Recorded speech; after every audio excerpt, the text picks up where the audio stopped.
Picture this. London, 1818. A grand cathedral packed with England's elite. A bride in white lace standing at the altar, trembling. And then silence. The groom has vanished. Not delayed, not sick, gone. Evelyn Carter's wedding becomes her public execution as 300 guests watch her crumble. But just when humiliation threatens to destroy her, a man steps from the shadows, the most dangerous duke in England, and stops everything cold. What happens next will shake London to its core. Stay until the end to see how one woman's worst day becomes her greatest weapon. Drop a comment with your city below. Let's see who's watching. The June morning had dawned perfect. Too perfect, Evelyn Carter thought later, when she replayed every agonizing detail in her mind. Sunlight streamed through the stained glass windows of St. George's Cathedral, painting the ancient stone floors in sapphire and crimson. The pews overflowed with London's most prominent families, viscounts and countesses, parliamentarians and their wives, merchants wealthy enough to buy titles, but not quite prestigious enough to earn them. 300 guests, each dressed in their finest silks and tailored coats, each hungry for spectacle. Evelyn stood before the altar in a gown that had taken 6 seamstresses 2 months to complete. Ivory silk, overlaid with Brussels lace so delicate it looked like frost. Seed pearls traced patterns along the bodice, each one hand-sewn by her mother during long evenings when they talked about Evelyn's future, about how this marriage to Thomas Whitmore would secure their family's position, about how lucky she was. Lucky. She'd repeated that word to herself all morning, even as her hand shook so badly her lady's maid had to help her fasten the buttons, even as her stomach twisted with a nervousness she couldn't quite name, even as she walked down that endless aisle on her father's arm, her bouquet of white roses trembling against her waist. The processional music swelled. Evelyn's eyes found Thomas at the altar. Except Thomas wasn't there. At first she thought he was just out of her line of sight. Perhaps he'd stepped aside to speak with the bishop. Perhaps he'd needed a moment to compose himself. But as she reached the front of the cathedral and turned to face the altar properly, reality crashed down with brutal clarity. The space where her groom should have stood was empty. Where? The word escaped her lips before she could stop it. Too quiet for most to hear, but the bishop caught it. His ancient face creased with confusion. "Miss Carter, The bishop looked around, his ceremonial robes rustling. "Mr. Whitmore was here just moments ago." Evelyn's father released her arm. "What's the meaning of this? Where is the boy?" Whispers rippled through the congregation like wind through wheat. Heads turned. Fans fluttered faster. The perfectly orchestrated ceremony began to fracture. "Perhaps he's stepped out briefly," the bishop offered, but his voice carried no conviction. Shall I send someone to check the vestry?" A junior priest scurried off. The organ music continued its loop, the same triumphant bars repeating awkwardly. Evelyn stood frozen, her veil still covering her face, her bouquet still clutched in hands that had gone numb. Seconds stretched into minutes. The whispers grew louder. Where could he have gone? How extraordinary! The poor girl. That last phrase, "the poor girl," dripped with something that wasn't quite sympathy. There was relish in it, anticipation. London society had gathered to witness a wedding, but they were just as content to witness a disaster. The junior priest returned, his face flushed. He whispered urgently to the bishop, who paled. The bishop then turned to Evelyn's father and murmured words Evelyn couldn't hear, but she watched her father's expression transform from confusion to fury to something worse. Humiliation. "He's gone," her father said, his voice hollow. "Thomas Whitmore is gone." The cathedral erupted. The whispers became exclamations. Women leaned toward each other, hands covering mouths that smiled beneath. Men shook their heads, some with genuine sympathy, others barely suppressing smirks. This would be the scandal of the season, perhaps the scandal of the decade. Evelyn stood at the altar, still holding her bouquet, still wearing her veil, and felt the weight of 300 pairs of eyes boring into her. Not concerned eyes, not kind eyes, hungry eyes. "Evelyn." Her mother appeared at her side, face drained of color. "Darling, we need to..." We should... But what should they do? Leave? Stay? Pretend this wasn't happening? Lord Pemberton rose from his pew, his booming voice cutting through the chaos. Surely there's been some mistake. The young man must be ill, perhaps overcome with... There's been no mistake. The voice came from the back of the cathedral, cold and clear as a blade. Every head turned. A man stood in the doorway, silhouetted against the morning light. Tall, broad-shouldered, dressed entirely in black despite the summer heat. As he strode down the center aisle, Evelyn recognized him with a jolt that felt like ice water down her spine. Duke Adrian Blackthorne, the most powerful and most feared nobleman in England. He moved through the crowd like a shark through a school of fish, guests pressed back into their pews. No one spoke. The Duke of Blackthorne didn't attend social events. He didn't make appearances at weddings or balls or dinner parties. He existed in his country estate like a dark legend, conducting business through intermediaries, wielding influence from the shadows. And now he was here, walking toward Evelyn with eyes that could freeze fire. He stopped 3 feet from the altar. Up close, Evelyn could see the sharp angles of his face, the silver threading through his black hair, despite him being only in his mid-30s, the scar that cut through his left eyebrow. Stories swirled around Adrian Blackthorne like smoke, that he'd killed a man in a duel, that he controlled half the voting seats in Parliament through debts and favors, that he'd ruined families with a single word. "Your Grace," the bishop stammered, "this is most irregular. Thomas Whitmore will not be attending this wedding." Adrian's voice carried to every corner of the cathedral. "He left London on the morning coach to Dover. He will not be returning." The congregation inhaled as one. Evelyn's father stepped forward, fury overriding fear. "What are you saying? What have you done?" Adrian turned his gaze on Evelyn's father, and the older man actually flinched.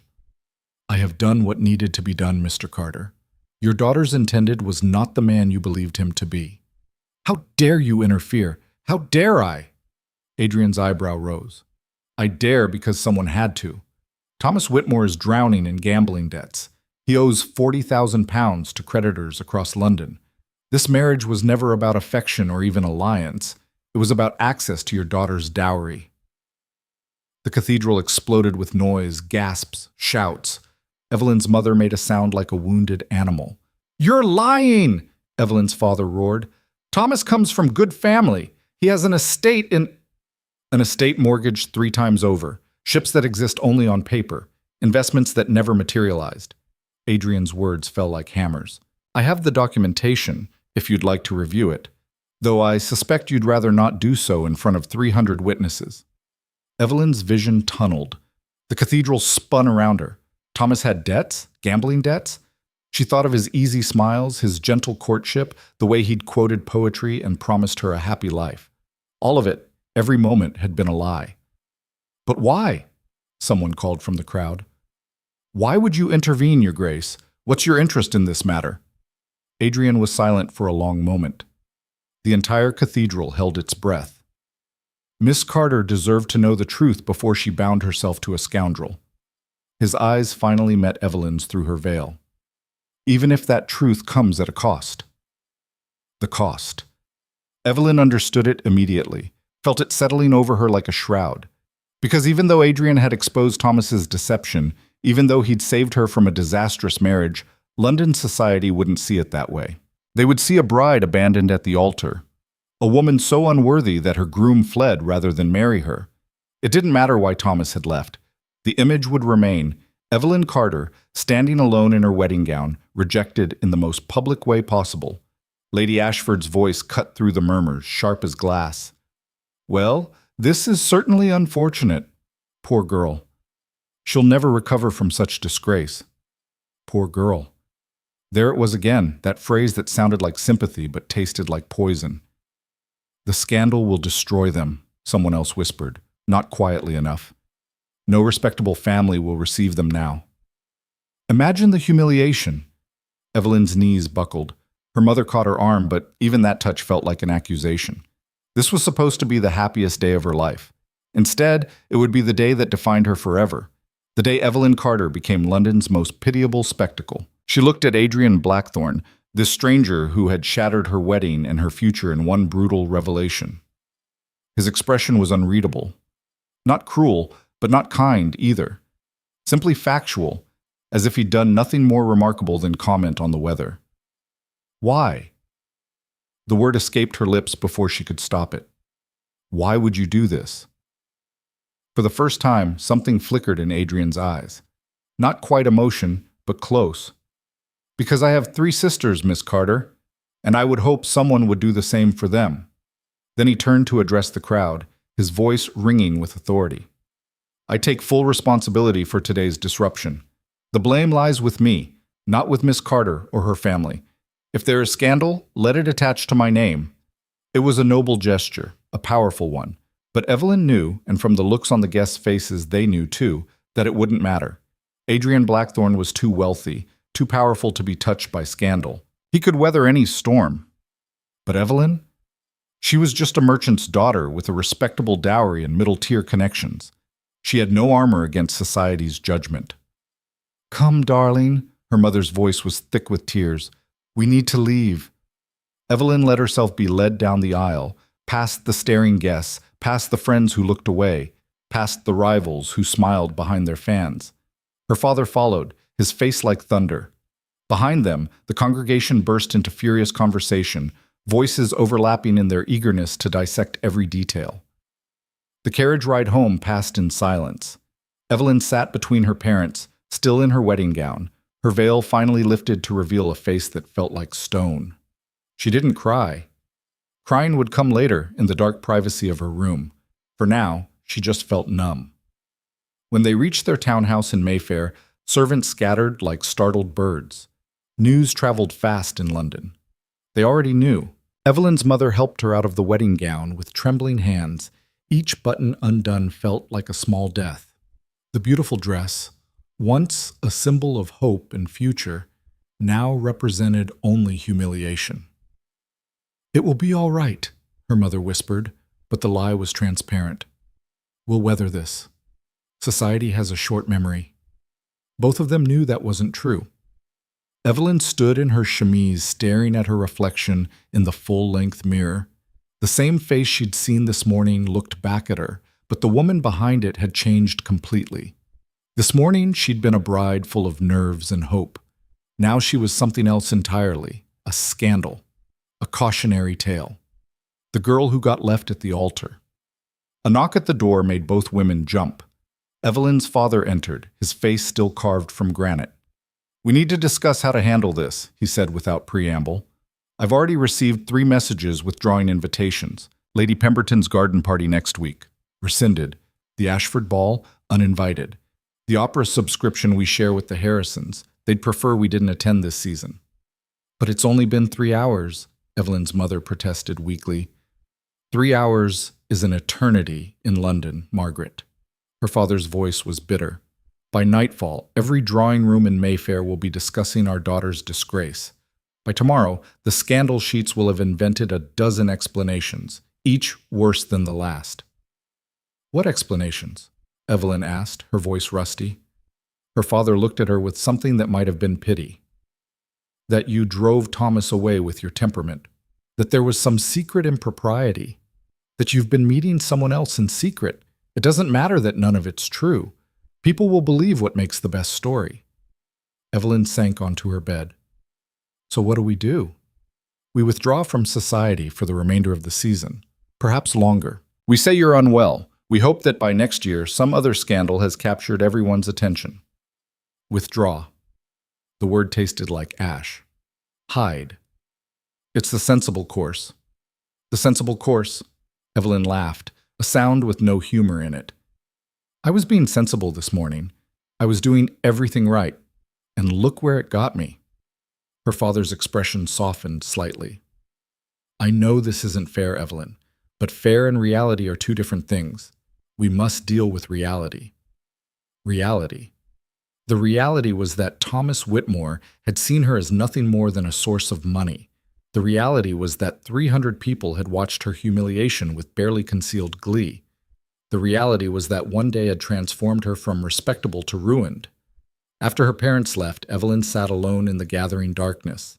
She didn't light any lamps, the shadows felt appropriate. A soft knock interrupted her thoughts. Her maid, Annie, entered carrying a tray. "Thought you might want some tea, miss," Annie said quietly, setting the tray on the bedside table. "And there's a letter.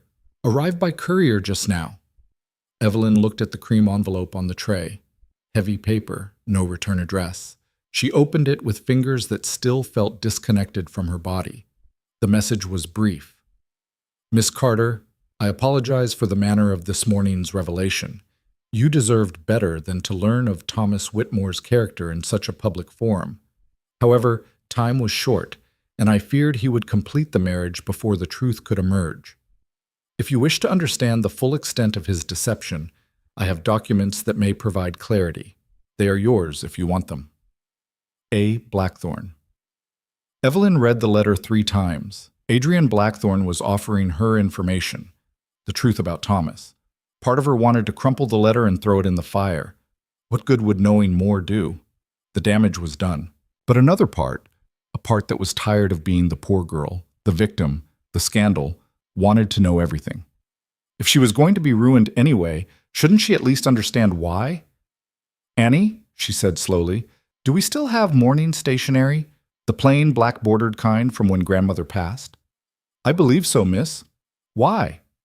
"I need to write a letter."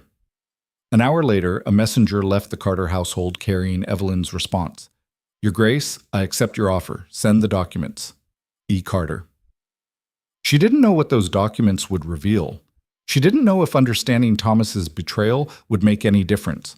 But sitting in the dark, being pitied, being the cautionary tale, that wasn't enough anymore. If London wanted to talk about Evelyn Carter, she would give them something worth discussing. The papers arrived the next morning in a locked case.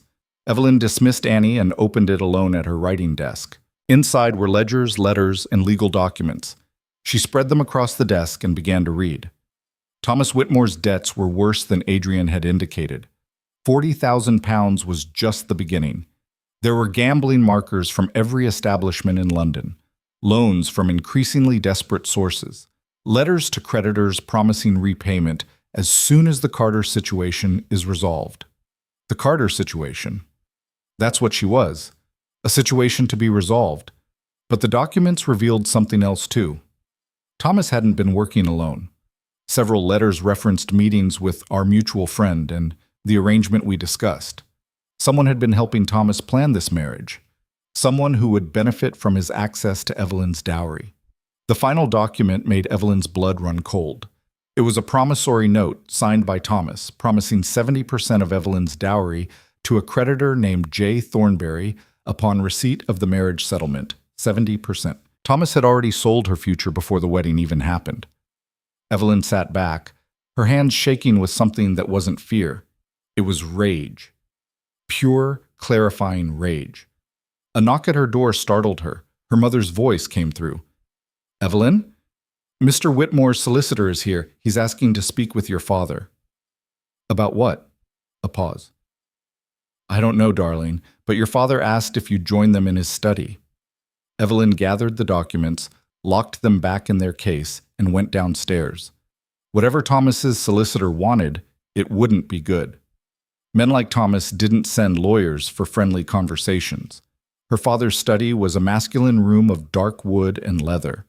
Her father sat behind his desk, his face already thunderous. A thin man in an expensive but ill-fitting suit perched on the edge of a chair, a leather folder in his lap. "Ah, Miss Carter," the solicitor said, rising. "Thank you for joining us. My name is Mr. Grimsby, and I represent Mr. Thomas Whitmore's interests." "Mr. Whitmore no longer has interests in this family," Evelyn's father said coldly. "I'm afraid that's not entirely accurate, sir." Grimsby opened his folder. "You see, there are certain financial arrangements that were put in place prior to yesterday's unfortunate events. Arrangements that Mr. Whitmore invested considerable resources into preparing for." Evelyn felt ice forming in her stomach. "What kind of arrangements?" "The engagement was announced 3 months ago," Grimsby continued, adjusting his spectacles. "In that time, Mr. Whitmore incurred significant expenses related to the impending marriage. A special license, legal fees to prepare settlement documents, the lease on a townhouse suitable for a married couple, furnishings for said house, clothing appropriate for a man of soon-to-be elevated social standing." Expenses he chose to incur, Evelyn's father said. We didn't ask him to. Nevertheless, expenses that were incurred in good faith anticipation of a marriage that Miss Carter's family has now made impossible. Made impossible? Evelyn's voice rose. He's the one who fled. At the interference of the Duke of Blackthorn, yes. Grimsby's smile was thin and cold. But it was the Duke's revelation of certain private financial matters Mr. Whitmore maintains were grossly exaggerated, that created the environment forcing his departure. One could argue that the Duke acted on information provided by your family. That's absurd, Evelyn's father sputtered. We had no idea about Blackthorn's intentions. Can you prove that, sir? Grimsby let the question hang. Because from a certain perspective, this entire situation looks rather orchestrated. A wealthy family finds a way to break an engagement without being the party technically at fault. Very convenient. Evelyn understood then. This was extortion.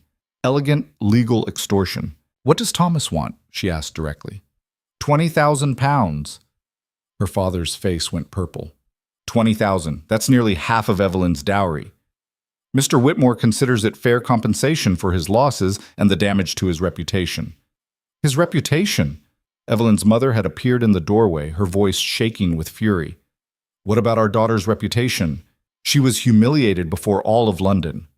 And yet, Mrs. Carter, your daughter is the one still in London, still in her home, still surrounded by family. Mr. Whitmore has been driven out of the city based on accusations he had no opportunity to refute. One could argue he's the true victim here. The twisted logic would have been impressive if it wasn't so infuriating. Evelyn looked at the documents in Grimsby's folder, then thought about the documents locked in the case upstairs. Thomas and his solicitor thought they were dealing with a humiliated girl and her desperate family. They thought fear and shame would make the Carters pay. No, Evelyn said quietly. Everyone turned to look at her. I beg your pardon? Grimsby's eyebrows rose. No, we won't pay. Evelyn stood straighter. Thomas Whitmore is a fraud and a scoundrel, and I won't give him a single penny to slink away quietly. Evelyn, her father said carefully, perhaps we should discuss this privately before. If we pay him, father, what does that solve? We'll still be social pariahs. People will still whisper about me. The only difference is Thomas will be £20,000 richer and will have confirmed our guilt by rewarding his threats. Grimsby's expression hardened. Miss Carter, you should understand that if you refuse Mr. Whitmore's very reasonable request, he will have no choice but to pursue more public remedies, legal action, public statements about the circumstances of your engagement, details that might prove embarrassing for your family. Details? Evelyn smiled, and it felt like sharpening a knife. You mean lies. Tell me, Mr. Grimsby, does Thomas plan to explain to a court why 70% of my dowry was already promised to his creditors before the wedding? Would he like to present his gambling markers as evidence? Because I have them. All of them. Grimsby's confident expression cracked. I don't know what you're... The Duke of Blackthorn was very thorough in his investigation.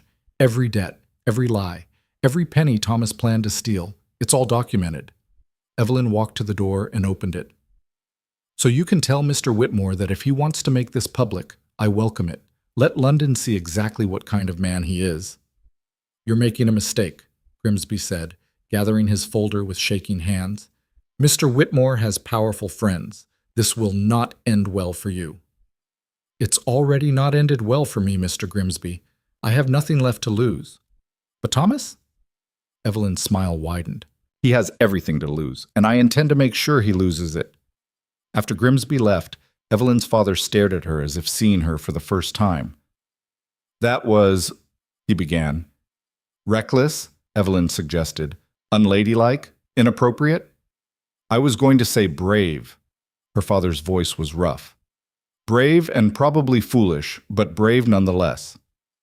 If we're going to be ruined anyway, Evelyn said, I'd rather be ruined for fighting than for cowering. Her mother clutched the doorframe. But, darling, you threatened him. He'll retaliate. The scandal will only get worse. Then let it get worse. I'm done being the poor girl everyone pities. If they're going to talk about me, I'll give them something worth talking about. That evening, as Evelyn sat in her room reviewing the documents again, another letter arrived. This one bore the blackthorn seal, a raven clutching a sword. Miss Carter, I hear you've made an enemy of Thomas Whitmore's solicitor. Well done. If you intend to fight, you should know what you're fighting against. Whitmore's powerful friends include Lord Marcus Thornbury, who holds significant influence in Parliament and has his own reasons for wanting your family's money.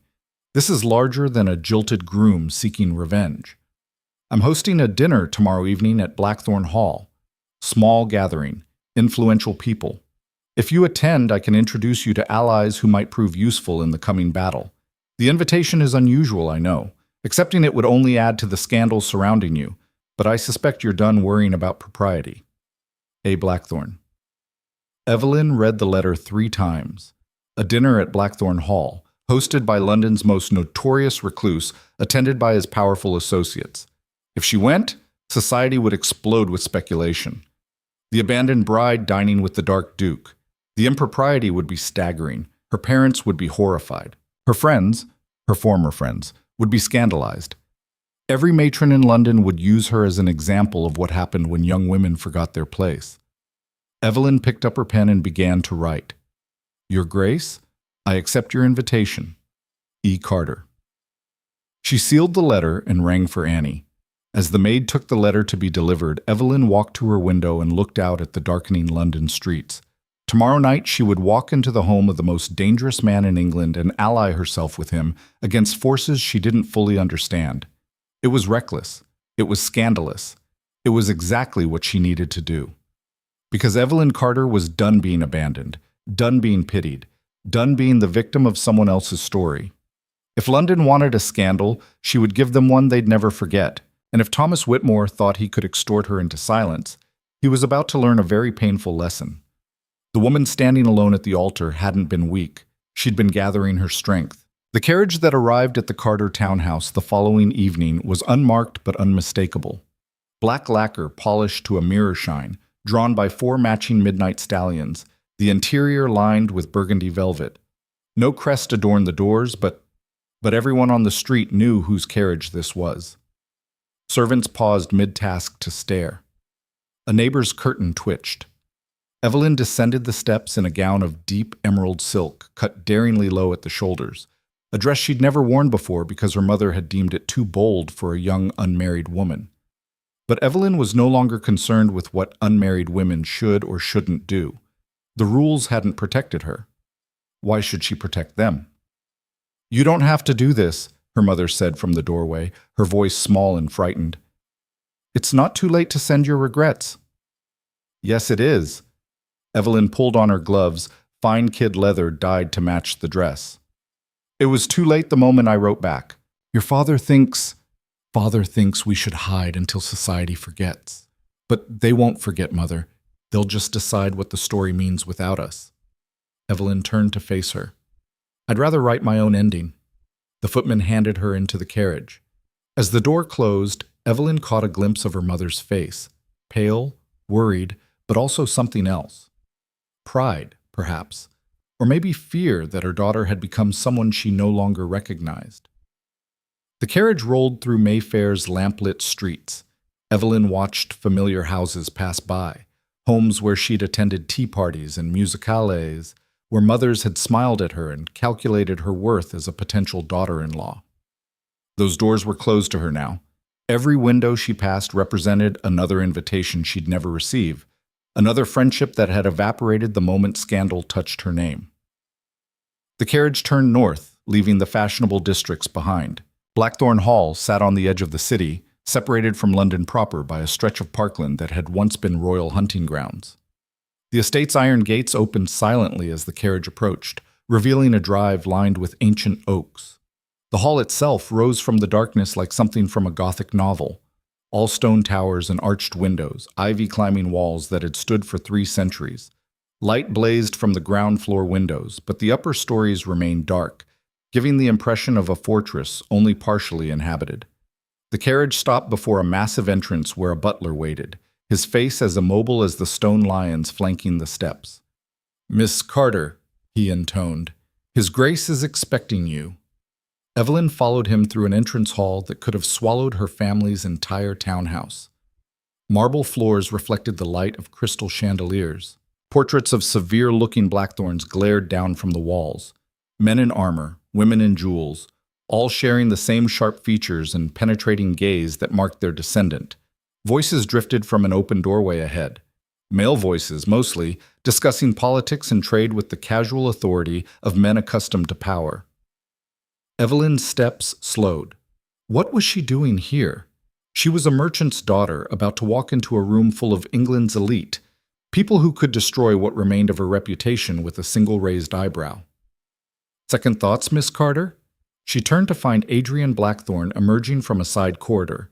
He wore evening dress that somehow looked more dangerous than decorative. Black coat, perfectly tailored to broad shoulders, white cravat tied with mathematical precision, dark eyes that missed nothing. Only about 70 of them, Evelyn admitted. Good. Doubt keeps you sharp. He offered his arm. But you're here now, which means you've already made your choice. His arm was solid beneath her gloved hand. They walked toward the drawing room together, and Evelyn felt the curious sensation of being both escorted and guarded. I should warn you, Adrian said quietly, most of the guests tonight know about yesterday's events. Some of them have opinions about what happened. Let me guess. They think I'm either a victim to be pitied or a fool who drove away a perfectly good husband. Something like that. The corner of his mouth twitched. I'm hoping you'll prove them wrong on both counts. They entered the drawing room, and conversation stuttered to a halt. 12 pairs of eyes turned toward Evelyn.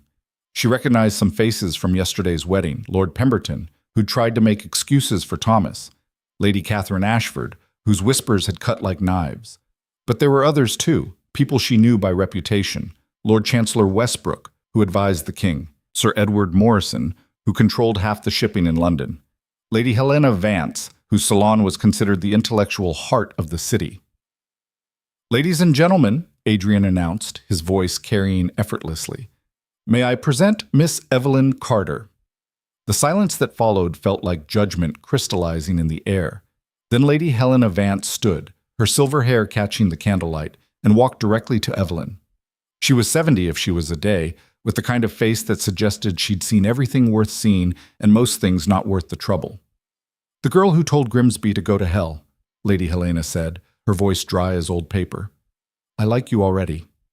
Come sit by me and tell me if you actually have Whitmore's gambling markers or if you were bluffing. The tension in the room broke like a snapped wire.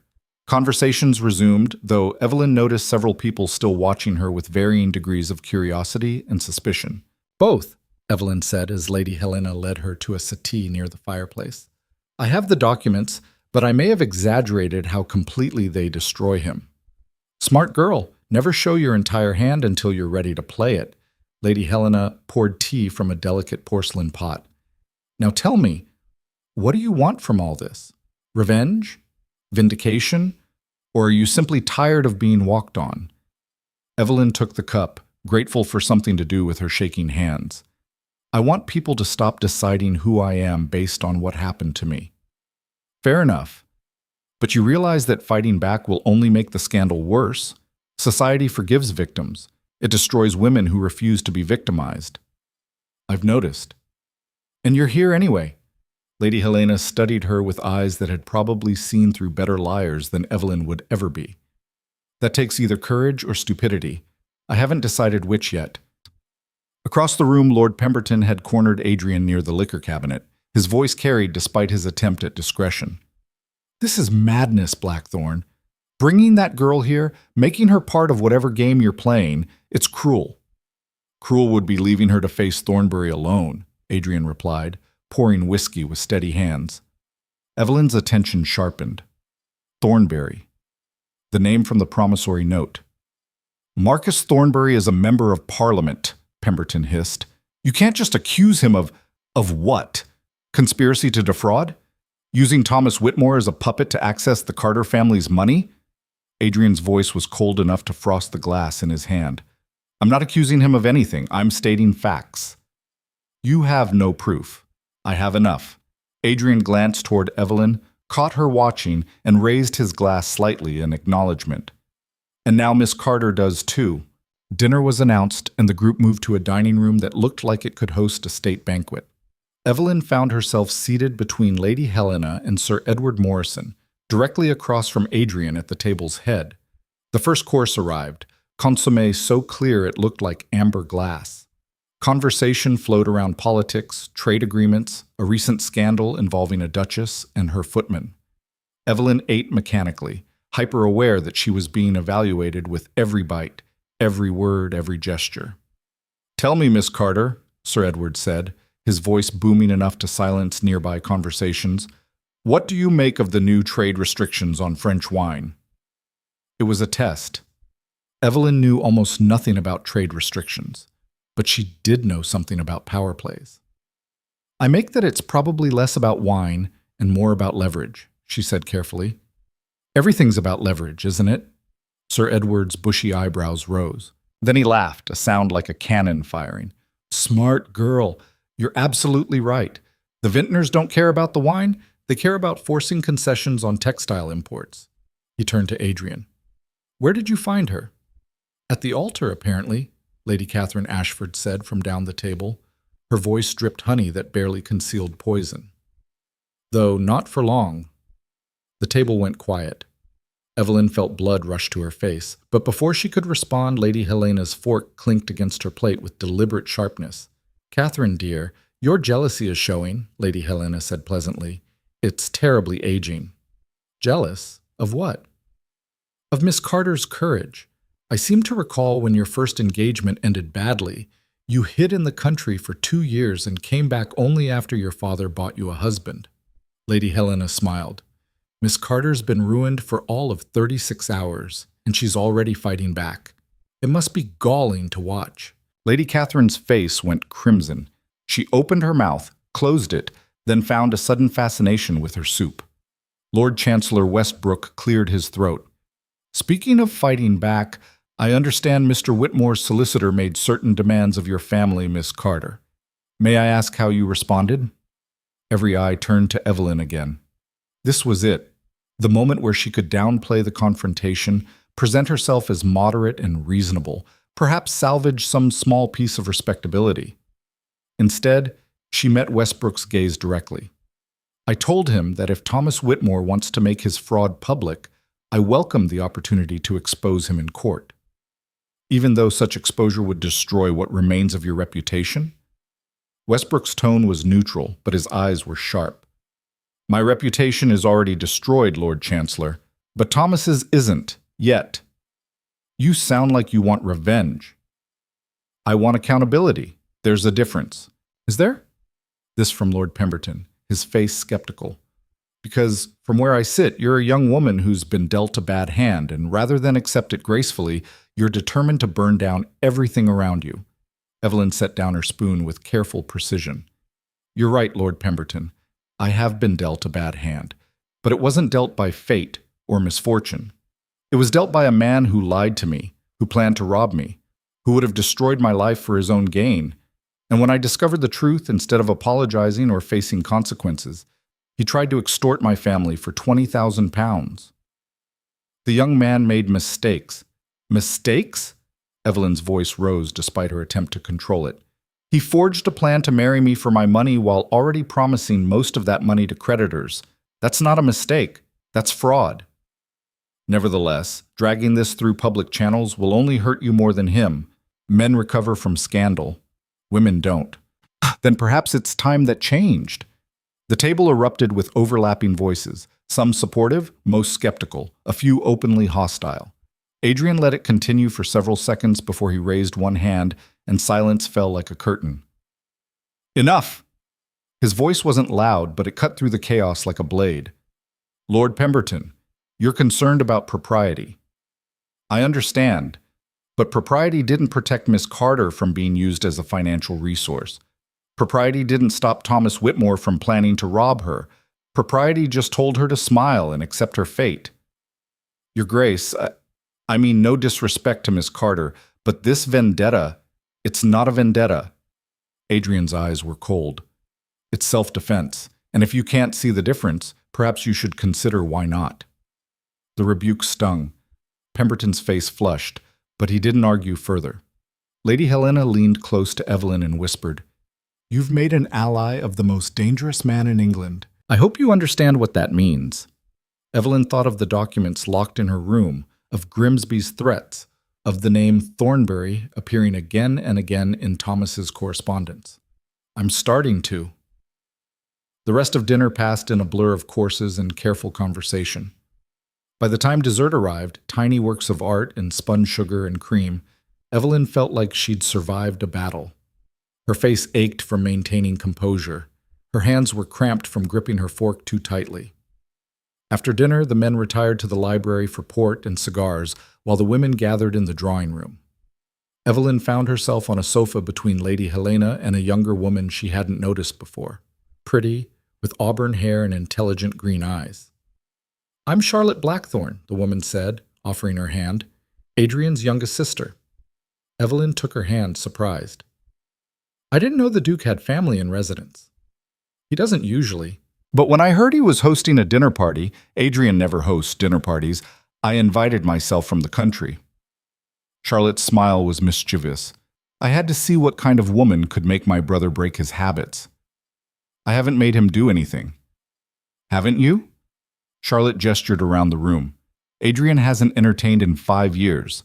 He conducts all his business through letters and intermediaries. But you got yourself publicly humiliated, threatened his intervention with legal action, and somehow convinced him not only to help you, but to introduce you to his entire network of influence." She leaned closer. "That's not nothing, Miss Carter." Before Evelyn could respond, Lady Catherine drifted over, her earlier embarrassment apparently forgotten. "Tell me, Miss Carter," she said with false sweetness, "what exactly is your relationship with the Duke?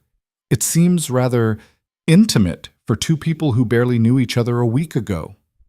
The implication was clear. The other women's conversations faltered as they turned to listen. Evelyn felt ice form in her stomach. This was it. The real attack. Not questions about Thomas or the wedding, but insinuation that she and Adrian were involved in some improper relationship. It was the oldest weapon in society's arsenal and the most effective. A woman's reputation could be destroyed by implication alone. "The Duke intervened to prevent a fraud," Evelyn said carefully. "I'm grateful for his assistance." "Grateful enough to dine alone with him?" "We're hardly alone." Evelyn gestured to the room full of people. "Tonight? No. But there have been letters between you, private communications, his carriage at your door." Lady Catherine's smile was sharp. "People are beginning to talk." "People are always talking, Catherine," Lady Helena interjected. "It's all most of them are good for. I'm simply pointing out that Miss Carter's reputation is already compromised. Adding fuel to the fire by appearing too friendly with the Duke seems unwise." Charlotte laughed, a sound with an edge to it. "You're worried about my brother's reputation? How thoughtful. Though I don't recall you being so concerned about propriety when you were carrying on with Lord Ashford before your husband's body was even cold." Lady Catherine went white. "How dare you? How dare I speak truth? The same way Miss Carter dared to refuse extortion, the same way she dared to come here tonight knowing people like you would try to tear her apart." Charlotte stood, her petite frame somehow radiating menace. "You should probably worry less about her reputation and more about your own." "Glass houses, Catherine. Glass houses." Lady Catherine fled to the far side of the room. The remaining women stared at Charlotte with a mixture of shock and admiration.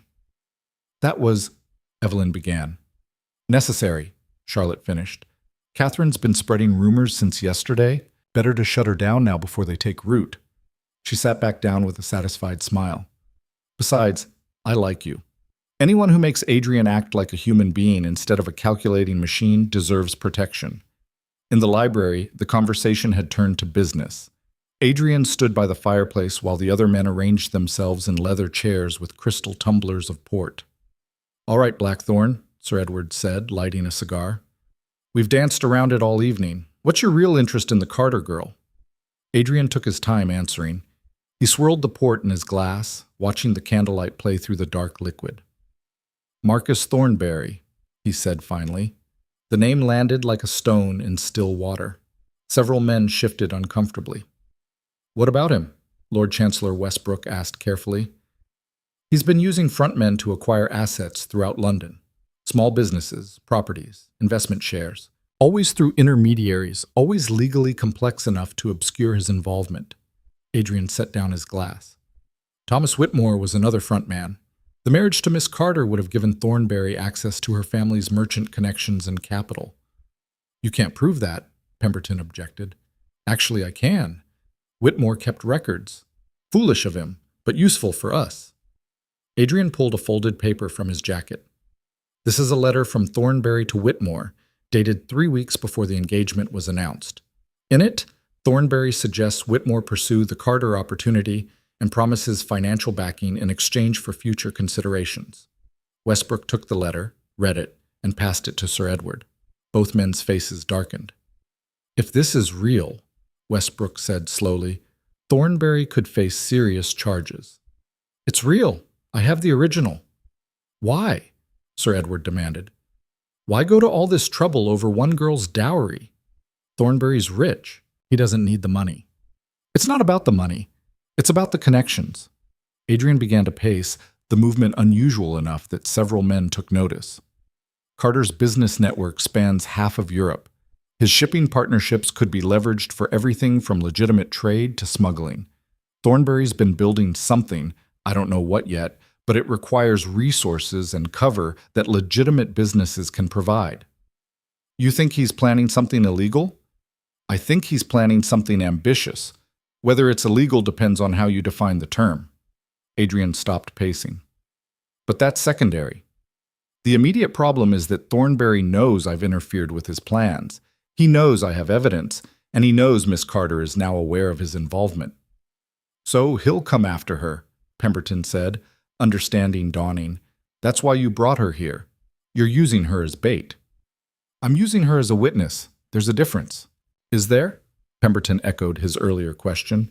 Because from where I sit, you've painted a target on that girl's back and called it protection. Adrian's jaw tightened. Miss Carter painted her own target when she refused to pay Grimsby. I'm simply making sure she survives what comes next. In the drawing room, the evening was winding down. Guests were beginning to make their excuses, calling for carriages, gathering wraps. Evelyn stood near the window, watching rain begin to fall against the dark glass. You handled yourself well tonight, Lady Helena said, appearing at her elbow. Better than I expected, honestly. I'm not sure whether to be flattered or insulted. Take it as a compliment. Most girls your age would have crumbled under Catherine's attack. Lady Helena studied Evelyn's reflection in the rain-streaked window. But you're going to need to be stronger than well if you want to survive what's coming. What is coming? War, dear. You've declared it whether you realize it or not.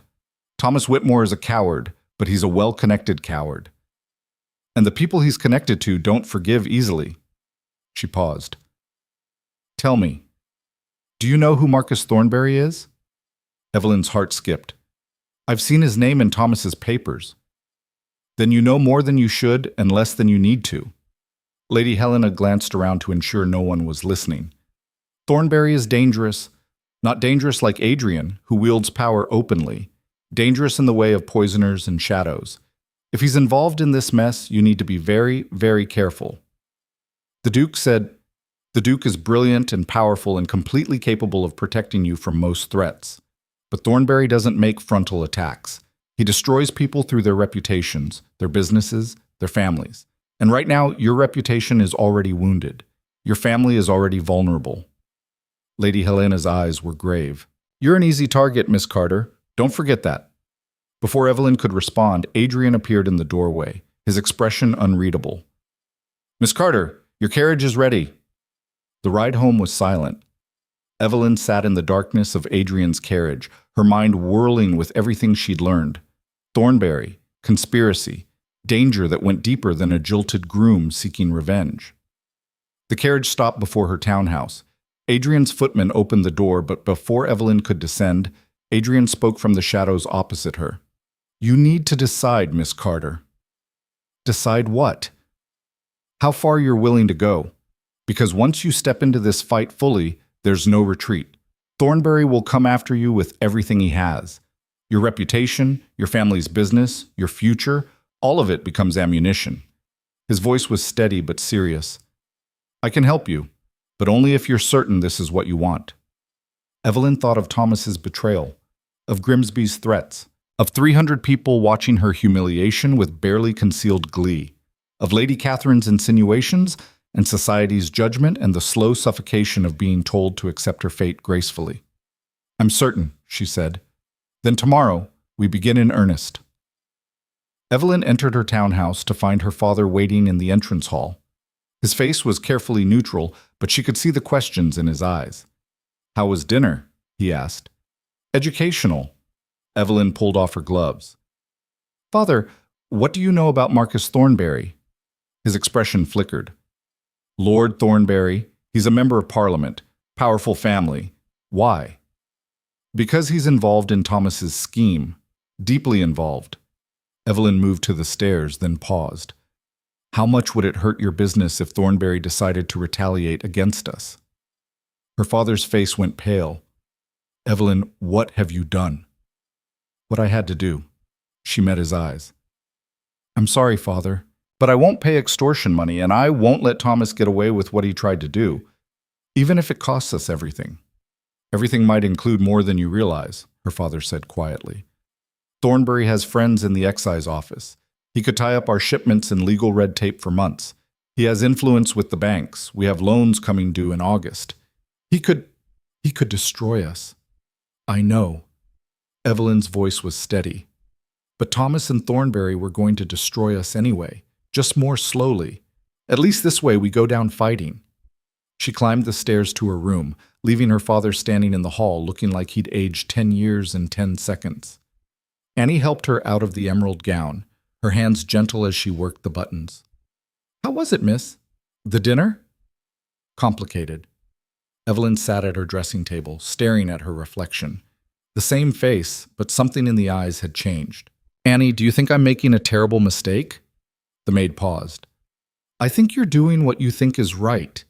Whether it's a mistake, we won't know until it's done, will we? After Annie left, Evelyn sat alone in her nightgown, brushing her hair with mechanical strokes. The rain had intensified, drumming against the windows like urgent fingers. A knock at her door made her jump. Her mother entered, wrapped in a dressing gown, her face drawn. I couldn't sleep, her mother said. I keep thinking about what's going to happen. Your father says Thornbury could ruin us. He could. Then why are you doing this? Why can't we just pay the money and make it go away? Evelyn set down her brush. Because it won't go away, Mother. Even if we pay Thomas, the scandal remains. Even if we hide, people will still talk. And Thornbury will still be out there, finding other girls to use, other families to manipulate. She turned to face her mother. Someone has to stop him. Why shouldn't it be me? Because you're my daughter, and I don't want to watch you be destroyed. I'm already destroyed by society's standards. The wedding saw to that. Evelyn stood and took her mother's hands. But I'm not destroyed inside. I'm angry. I'm determined. And for the first time since I stood at that altar, I feel like I have some control over what happens next. Her mother's eyes filled with tears. You sound like your grandmother. She was fierce, too. She once told me that women who accept their fate rarely change it. What happened to her? She married a man she loved despite everyone saying she was reaching above her station, spent 50 years proving them wrong. Her mother squeezed Evelyn's hands. Be careful, darling, but be fierce, too. After her mother left, Evelyn returned to her dressing table. She opened the locked drawer where she'd hidden Adrian's documents and spread them out once more. Letters, ledgers, promissory notes. A web of deception that connected Thomas Whitmore to Marcus Thornbury to a conspiracy she was only beginning to understand. At the bottom of the pile was a document she hadn't examined closely before, a receipt for a payment from Thornbury to a printing house, dated 3 weeks ago, for 5,000 copies of something called the London Reformer. Evelyn frowned. She'd never heard of such a publication, but 5,000 copies suggested something significant. She made a note to ask Adrian about it. A pebble struck her window. Evelyn's heart jumped. She went to the glass and looked down into the rain-soaked garden. A figure stood in the shadows, tall, wrapped in a dark cloak. She opened the window. Who's there? The figure stepped into the light from the house. Charlotte Blackthorne. "Sorry for the dramatic entrance," Charlotte called up softly, "but I couldn't very well knock on your front door at midnight without starting more rumors. What are you doing here?" "Bringing you something. Can you come down? Or should I climb up? I've done it before, though not in this much rain." Evelyn pulled on a wrap and hurried downstairs. She slipped through the servants' entrance into the garden, where Charlotte waited under the shelter of a large oak. "You're insane," Evelyn hissed. "If anyone sees you, they won't. I'm good at not being seen." Charlotte pulled a folded newspaper from beneath her cloak. "This is tomorrow's edition of the London Reformer. It won't be on the streets until morning, but I thought you should see it now." Evelyn took the newspaper. Even in the darkness, she could make out the headline, "Abandoned at the Altar. The Truth Behind the Carter Scandal." Her stomach dropped. "Where did they get—" "Read it," Charlotte urged. Evelyn tilted the paper toward the light from the house windows. The article was brutal and detailed. It described Thomas's debts, his plan to use Evelyn's dowry, Adrian's intervention. But then it went further, suggesting that Evelyn had known about the debts all along, that she'd planned the public humiliation as a way to escape the engagement while keeping her dowry intact, that Adrian had acted on her instructions. "This is all lies," Evelyn whispered. "Of course it is, but it's very well-written lies, convincing lies." Charlotte's face was grim. "Thornbury owns the Reformer. This is his opening move. By morning, all of London will read this. By afternoon, everyone will believe you're a calculating manipulator who orchestrated your own scandal." Evelyn's hands shook. She'd known Thornbury would retaliate. She'd prepared herself for legal threats, business pressure, social ostracism. But this, rewriting the entire narrative, making her the villain, she hadn't anticipated this. "What do I do?" "You fight back harder." Charlotte took the newspaper and tucked it away. "Adrian's already working on a response, but you need to be ready. Tomorrow is going to be worse than yesterday, much worse." "How much worse can it get?" Charlotte's laugh was bitter. "You'd be surprised. When Thornbury wants to destroy someone, he doesn't just attack them. He attacks everything they love, their family, their friends, their future." She gripped Evelyn's shoulders. "But here's the thing. Adrian doesn't lose. He's never lost. And if he's decided to back you, that means something. It means he thinks you're worth saving. Or it means I'm useful to him. Maybe both. Does it matter?" Evelyn thought about that. "No, I suppose it doesn't." "Good. Then get some sleep. You're going to need it." Charlotte started toward the garden wall, then paused. "Oh, and Evelyn, don't let them make you cry. Not in public. Thornbury feeds on tears. Starve him." Then she was gone, vanishing into the rain-soaked night like a ghost. Evelyn stood in the garden, rain soaking through her wrap, and looked up at her darkened bedroom window. Tomorrow, London would wake to a newspaper that painted her as a scheming, cold-hearted manipulator. Society, which had pitied her yesterday, would revile her tomorrow. She thought she'd hit bottom at the altar. She'd been wrong. But as she climbed back to her room and locked the door behind her, Evelyn felt something she hadn't expected. Relief. Because she'd been afraid of the unknown, afraid of what Thornbury might do, what weapons he might wield. But now she knew. Now the enemy had shown his hand, and Evelyn Carter was done being afraid.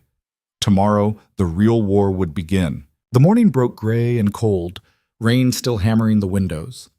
Evelyn woke to shouting in the street below, newsboys hawking the London Reformer with gleeful urgency. She didn't need to hear the words to know what they were selling. Her destruction, printed in black ink for a penny a copy. Annie brought breakfast on a tray, her eyes red-rimmed. "Your father wants to see you in his study, miss. He says it's urgent." Evelyn dressed quickly in a simple day dress of charcoal gray.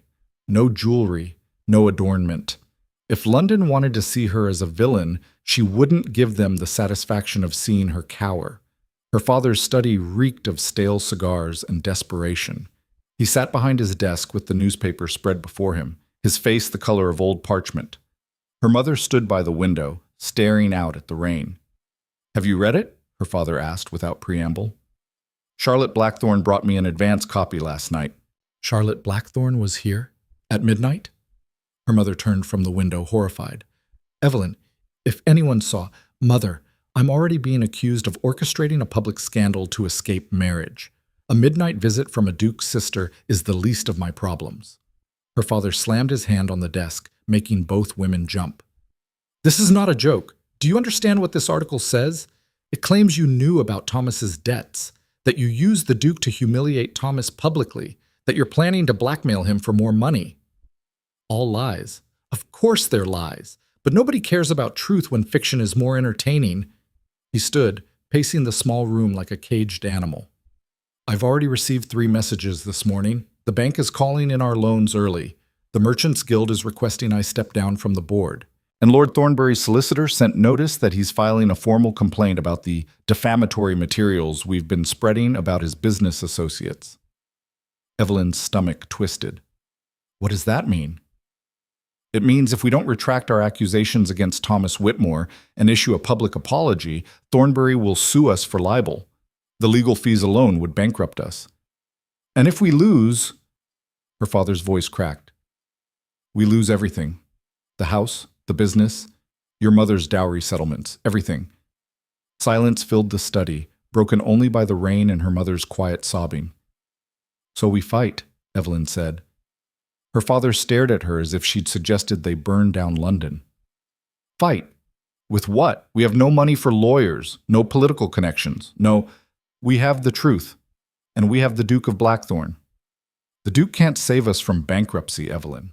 And I won't watch your mother lose everything because you decided to wage war on one of the most powerful men in Parliament." The words hit like a slap. Evelyn looked at her mother, who wouldn't meet her eyes. "Is that what you both think? That this is my fault?" "We think you've been very brave," her mother said softly, "and very foolish, and we can't afford to be either anymore." Before Evelyn could respond, the butler appeared in the doorway. "Sir, there's a gentleman here to see you. He says it's urgent. A Mr. Harrison from the excise office." Her father's face went ashen. "Show him to the front parlor. Tell him I'll be there momentarily." After the butler left, he turned to Evelyn. "Go to your room. Say nothing to anyone. I need to handle this." Evelyn fled upstairs, but instead of going to her room, she crept to the top of the stairs where she could hear voices from the parlor below. "Regret to inform you that certain irregularities have been discovered in your shipping manifests from the past 6 months. Harrison's voice was officious and cold. "We'll need to conduct a full audit of your warehouses and records." "Irregularities? That's impossible. I run a legitimate business." "I'm sure you do, Mr. Carter. Nevertheless, protocol requires a thorough investigation. The process typically takes 3 to 4 months, during which time, of course, all shipments will be frozen pending resolution." 3 to 4 months. Evelyn knew enough about her father's business to understand that would destroy him. Ships sitting idle in harbor, warehouses full of goods that couldn't be sold, partners and customers finding other suppliers. This was Thornbury's work. It had to be. "On what grounds are you conducting this audit?" her father demanded. "An anonymous tip, very detailed. We're obligated to investigate." A pause. "Of course, if you were to cooperate with certain other inquiries, provide information about parties who might be spreading false accusations against respectable members of Parliament, for instance, the audit might proceed more efficiently." "You're asking me to betray my daughter." "I'm asking you to consider your priorities, Mr. Carter. Your business or your daughter's vendetta. Choose wisely." Evelyn didn't wait to hear more. She grabbed her cloak and slipped out through the servants' entrance. The rain had lessened to a cold drizzle. She walked quickly through Mayfair's streets, keeping her head down, ignoring the stares and whispers that followed her. A copy of the Reformer lay in a puddle. The headline screamed up at her, already dissolving in the rain. Further down the street, 2 women saw her coming and deliberately crossed to the other side, their faces masks of righteous judgment. The Blackthorn carriage was waiting 3 blocks away, exactly where Charlotte had said it would be. The door opened before Evelyn reached it. "Get in," Charlotte called from inside. "Quickly." Evelyn climbed in to find both Charlotte and Adrian waiting. The carriage lurched into motion before she'd even sat down. "The excise office is at your father's house," Adrian said without preamble. "I know. I have people watching." "Can you stop them?" "Not legally. Thornbury's being clever, using official channels, so I can't simply override him with influence." Adrian's jaw was tight. But there are other options, such as, give me 24 hours. I can have documentation proving the excise investigation is politically motivated. The question is whether your father can survive 24 hours without breaking. Evelyn thought of her father's face, the fear in his eyes. He won't break. He's stronger than he looks. Let's hope so. Adrian pulled out a folder. In the meantime, we need to address this. He handed her a newspaper, not the Reformer, but the London Times, the city's most respected publication. The headline read, Duke of Blackthorn responds to scandal allegations. Evelyn scanned the article. It was a point-by-point refutation of the Reformer's claims, backed by evidence and sworn statements. Adrian had moved fast, but the final paragraph made her stomach drop. In light of these false accusations and their impact on an innocent young woman's reputation, I am calling for a formal parliamentary inquiry into the business practices of certain members who have used their positions for personal enrichment and fraud. The people of England deserve to know if their representatives are criminals. You challenged Thornbury publicly, Evelyn breathed. In the Times. That's declaring war, Charlotte finished. Adrian doesn't do things halfway. This will make him come at us even harder. He was always going to come at us hard, Adrian said. Now at least it's in the open. No more shadows, no more proxies. He leaned forward, his eyes intense. But Evelyn, you need to understand, this escalates everything. Thornbury won't just attack your reputation now. He'll go after your life. My life? Accidents happen. Women fall from balconies. Carriages overturn. Fires start in the middle of the night. Adrian's voice was flat, factual. Thornbury has made people disappear before. Never anything provable, but the pattern is there if you know where to look. Evelyn's mouth went dry. You think he'll try to kill me? I think he'll try to make you disappear in a way that can't be traced back to him, which is why, effective immediately, you're not staying at your parents' house. What? I can't just… You can, and you will. Charlotte pulled out a set of keys. There's a townhouse in Bloomsbury. Modest, quiet. The lease is in my name, but no one knows I own it. You'll stay there with me as your companion. Adrian's people will provide security. My parents will never agree to this.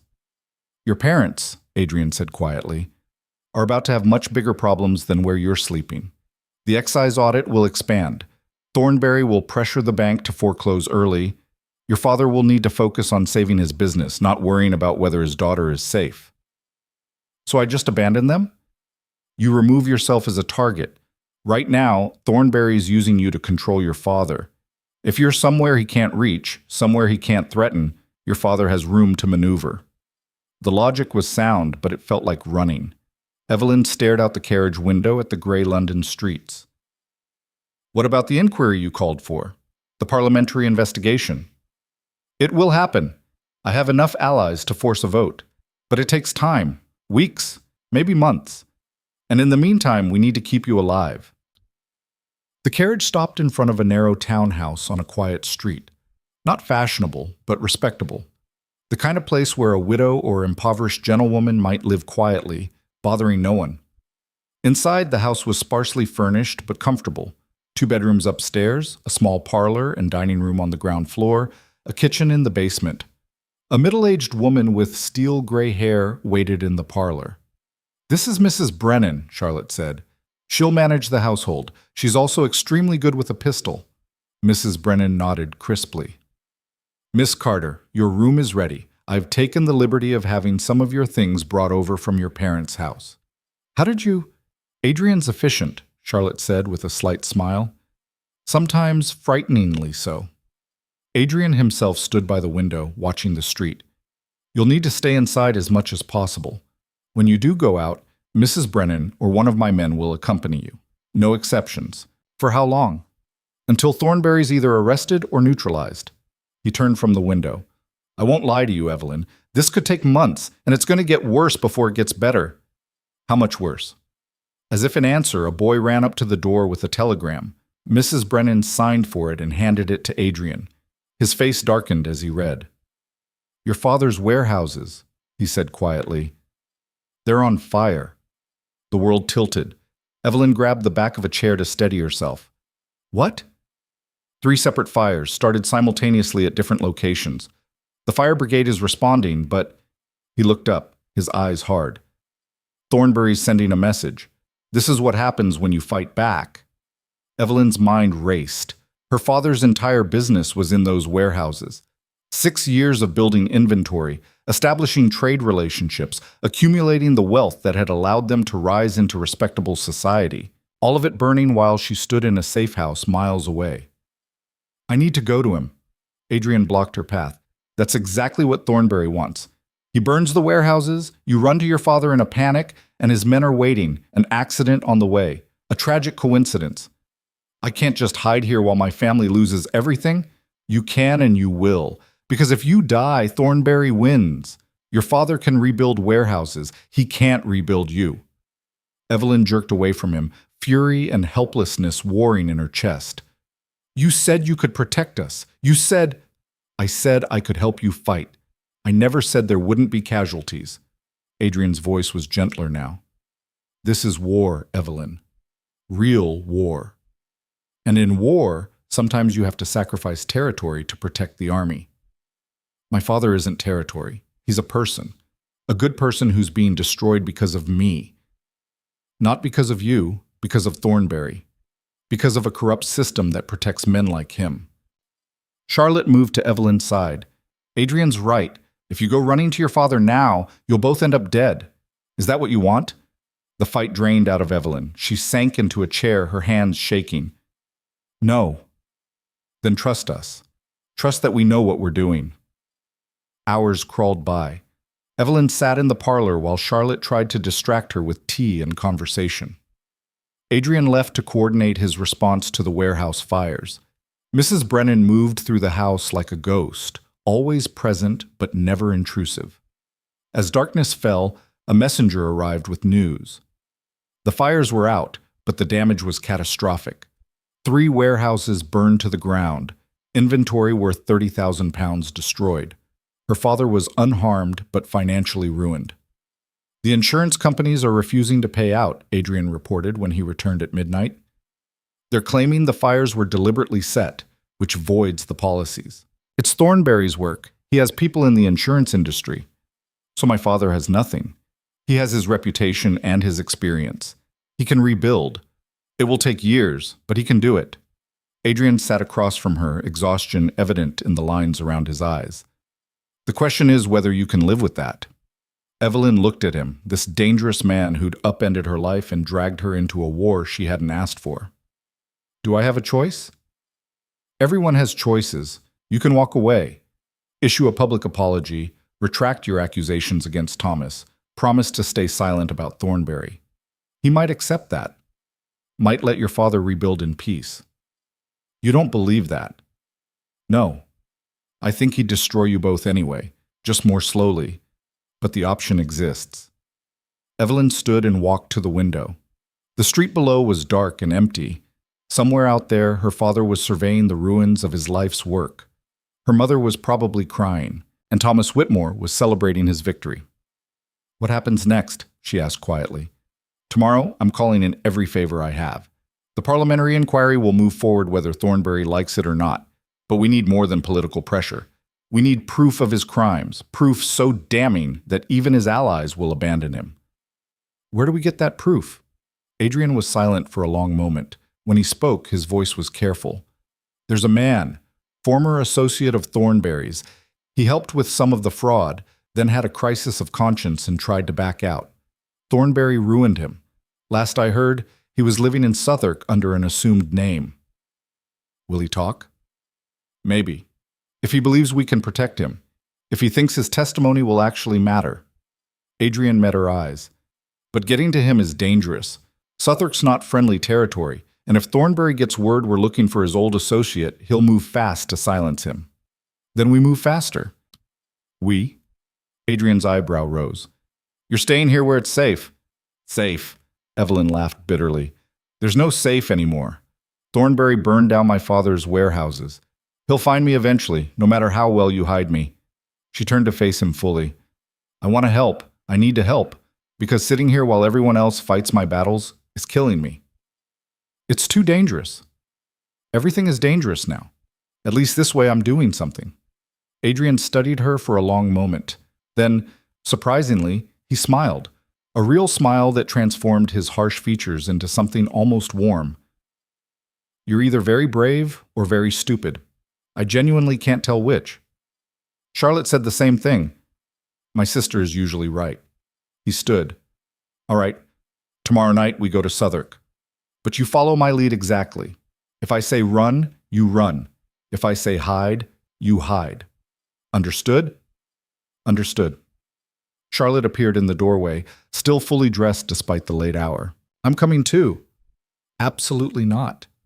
You'll need a woman along. If this former associate has family, a wife, children, they'll trust a woman more than two men showing up in the middle of the night. Charlotte's expression was stubborn. Besides, you can't stop me. I know where you're going, and I'll just follow. Adrian looked like he wanted to argue, but apparently knew his sister well enough to recognize a losing battle. Fine. But same rules apply. You both do exactly what I say. The next day passed in agonizing slowness. Evelyn tried to read, to eat, to rest, but her mind kept circling back to her father, to the burned warehouses, to what awaited them in Southwark.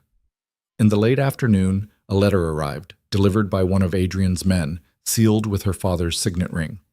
My dearest Evelyn, I know you must have heard about the fires. I want you to know that I'm all right, as is your mother. We've lost much, but not everything. The Duke has been more generous than we deserve, offering loans and business connections to help us rebuild. But more importantly, I want you to know that I was wrong. Wrong to ask you to hide. Wrong to suggest you should pay the blackmail. Wrong to think we could weather this by being quiet and hoping for mercy. You were right to fight. Whatever happens now, at least we'll know we stood for something. Your mother and I are safe. The Duke has arranged protection for us as well. Focus on staying alive and on bringing Thornbury to justice. I'm proud of you. Father Evelyn read the letter 3 times, tears blurring the words. Her father, cautious, practical, always worried about appearances, was giving her permission to fight. More than permission. His blessing. As night fell, Adrian returned with dark clothing for all of them. Southwark's rough. We'll need to blend in. No jewelry, no fancy fabrics. We're just working people going about our business. Evelyn changed into a simple brown dress, worn boots, a patched cloak. Charlotte did the same. When they met downstairs, they looked like seamstresses or shopgirls, unremarkable and forgettable. The carriage took them south across the Thames. As they left the fashionable districts behind, the streets grew darker and narrower. Gas lamps became fewer. The smell of the river, mud and sewage and industry grew stronger. Southwark was a different world. Gin houses on every corner, women in doorways calling to passing men, children in rags darting through shadows. The carriage stopped several blocks from their destination, and they continued on foot. Adrian led them through a maze of alleys. He moved with the confidence of someone who knew these streets, who'd walked them before. Evelyn kept close, one hand on Charlotte's arm, the other clutching the small knife Mrs. Brennan had insisted she carry. They stopped before a decrepit boarding house. Paint peeled from the door. A single flickering candle showed in an upstairs window. "Third floor," Adrian murmured. "Room at the back. His name is William Fletcher, but he's going by John Smith now. Original, I know." They climbed narrow stairs that creaked ominously. The hallway smelled of boiled cabbage and despair. Adrian knocked on the last door, 3 sharp raps, then 2 soft ones. Silence. Then a voice, thin and frightened. "Who's there?" "Someone who wants to help you make things right," Adrian said quietly. "Someone who can protect you from Marcus Thornbury." The door opened a crack, revealing a face that might have been 40 or 60, worn down by fear and poverty until age became irrelevant. Pale eyes peered out at them. "You're the Duke of Blackthorn." "I am." "If Thornbury knows you're here—" "He doesn't. Not yet." Adrian pushed gently on the door. "Let us in, Mr. Fletcher. We need to talk." Fletcher stepped back, and they entered a room barely large enough for a bed and table. A woman sat in the corner with a baby, her face hollow with malnutrition. 2 small children slept on a pallet on the floor. "This is my family," Fletcher said, his voice breaking. "They've done nothing wrong. Whatever you want from me, leave them out of it. We want your testimony against Thornberry, Evelyn said, speaking for the first time. We want you to tell the truth about what he's done. Fletcher laughed, a sound like breaking glass. The truth? The truth will get me killed. Will get all of us killed. He gestured to his family. You think I haven't wanted to speak up? I tried once. Thornberry had my eldest son beaten so badly he can't walk anymore. Sent me his teeth in a box. That was the warning. Next time, he said, it would be all of them. The room went silent except for the baby's fussy breathing. I can protect you, Adrian said. All of you, new identities, passage to America, money to start over. But I need your testimony first. I need you to tell Parliament everything you know about Thornberry's schemes. Why should I trust you? You're a lord. He's a lord. You're all the same, using people like us and throwing us away when we're not useful anymore. Because I'm the one offering you a way out instead of a way into a grave. Adrian's voice was hard. And because the woman standing beside me has lost almost everything fighting Thornberry, her reputation, her father's business, her future. And she's still standing. If she can be brave, so can you. Fletcher looked at Evelyn, really looked at her. She met his gaze and didn't flinch. What did Thornberry do to you? He asked. He tried to steal my life before I'd even lived it. Then when I fought back, he burned down my father's warehouses and tried to make me look like a criminal. Evelyn's voice was steady. I'm done letting men like him decide what happens to people like us. People like us? Fletcher's smile was bitter. You're quality, miss. I'm nobody. We're both people Thornberry thought he could destroy with impunity. That makes us the same where it counts. Fletcher looked at his wife, who nodded almost imperceptibly, then at his sleeping children, then back at Adrian. If I testify, you swear you'll get my family out before Thornberry can reach them? You have my word. The word of a duke. Fletcher spat on the floor. Forgive me if that's not worth much. Adrian reached into his coat and pulled out a leather pouch. He tossed it to Fletcher, who caught it reflexively. The coins inside clinked heavily. 500 pounds, Adrian said. Proof I'm serious. There's another 500 when you testify, and passage to Boston for your entire family, your son included. I have doctors who can help him. Fletcher opened the pouch with shaking hands. Coins spilled onto the table, more money than he'd probably seen in his entire life. Why? He whispered. Why go to all this trouble for me? Because Thornberry has to fall, and you're the key to making that happen. Adrian leaned forward. So what's it going to be, Mr. Fletcher? Live in fear for the rest of your short life? Or take one brave stand and give your children a future? The baby started crying. Fletcher's wife picked it up, rocking mechanically, her eyes fixed on the coins. Tell me what you need, Fletcher said.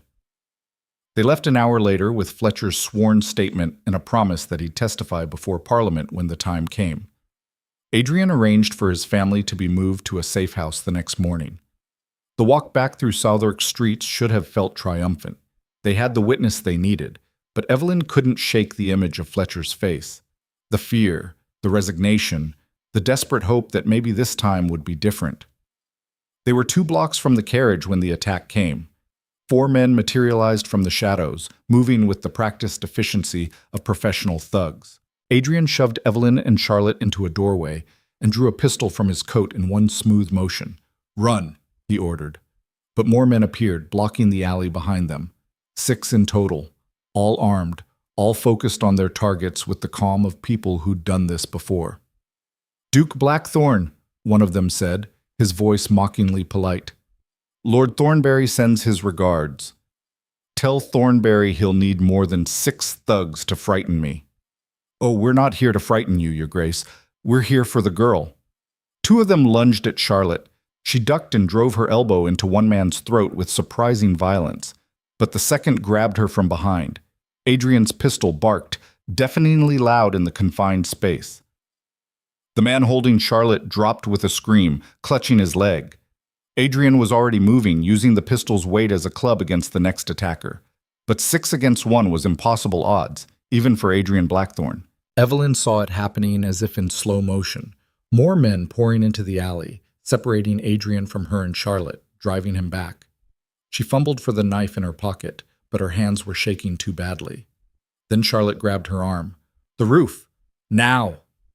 They ran up a rickety external staircase while chaos erupted below. Shouts, the crack of fists on flesh, another gunshot. The roof was slick with rain, treacherous in the darkness. Keep moving! Charlotte pulled her across rooftops, jumping gaps between buildings that made Evelyn's heart stop. Behind them, footsteps pounded on the stairs. They reached a wider gap, maybe 6 feet across, with a 3-story drop to the alley below. Jump! Charlotte leapt without hesitation, landing hard on the other side. Evelyn stood at the edge, frozen. She'd never jumped anything in her life. Below, men were climbing onto the roof behind her. Evelyn, jump! Now! She ran, pushed off. For one terrifying moment, she was airborne. Nothing beneath her but darkness and death. Then Charlotte's hands caught hers, yanking her forward. They tumbled onto the roof together, gasping. No time to rest. They ran again until the sounds of pursuit faded. Finally, Charlotte pulled them through a broken skylight into an abandoned building. They crouched in the darkness, hearts hammering, listening for any sound of their pursuers. Adrian? Evelyn gasped. We left him. He can handle himself. He's been in worse fights. Charlotte's voice was certain, but her hands were shaking. We need to get to the backup meeting point. He'll find us there. They emerged from the building into a different street. No sign of Thornberry's men.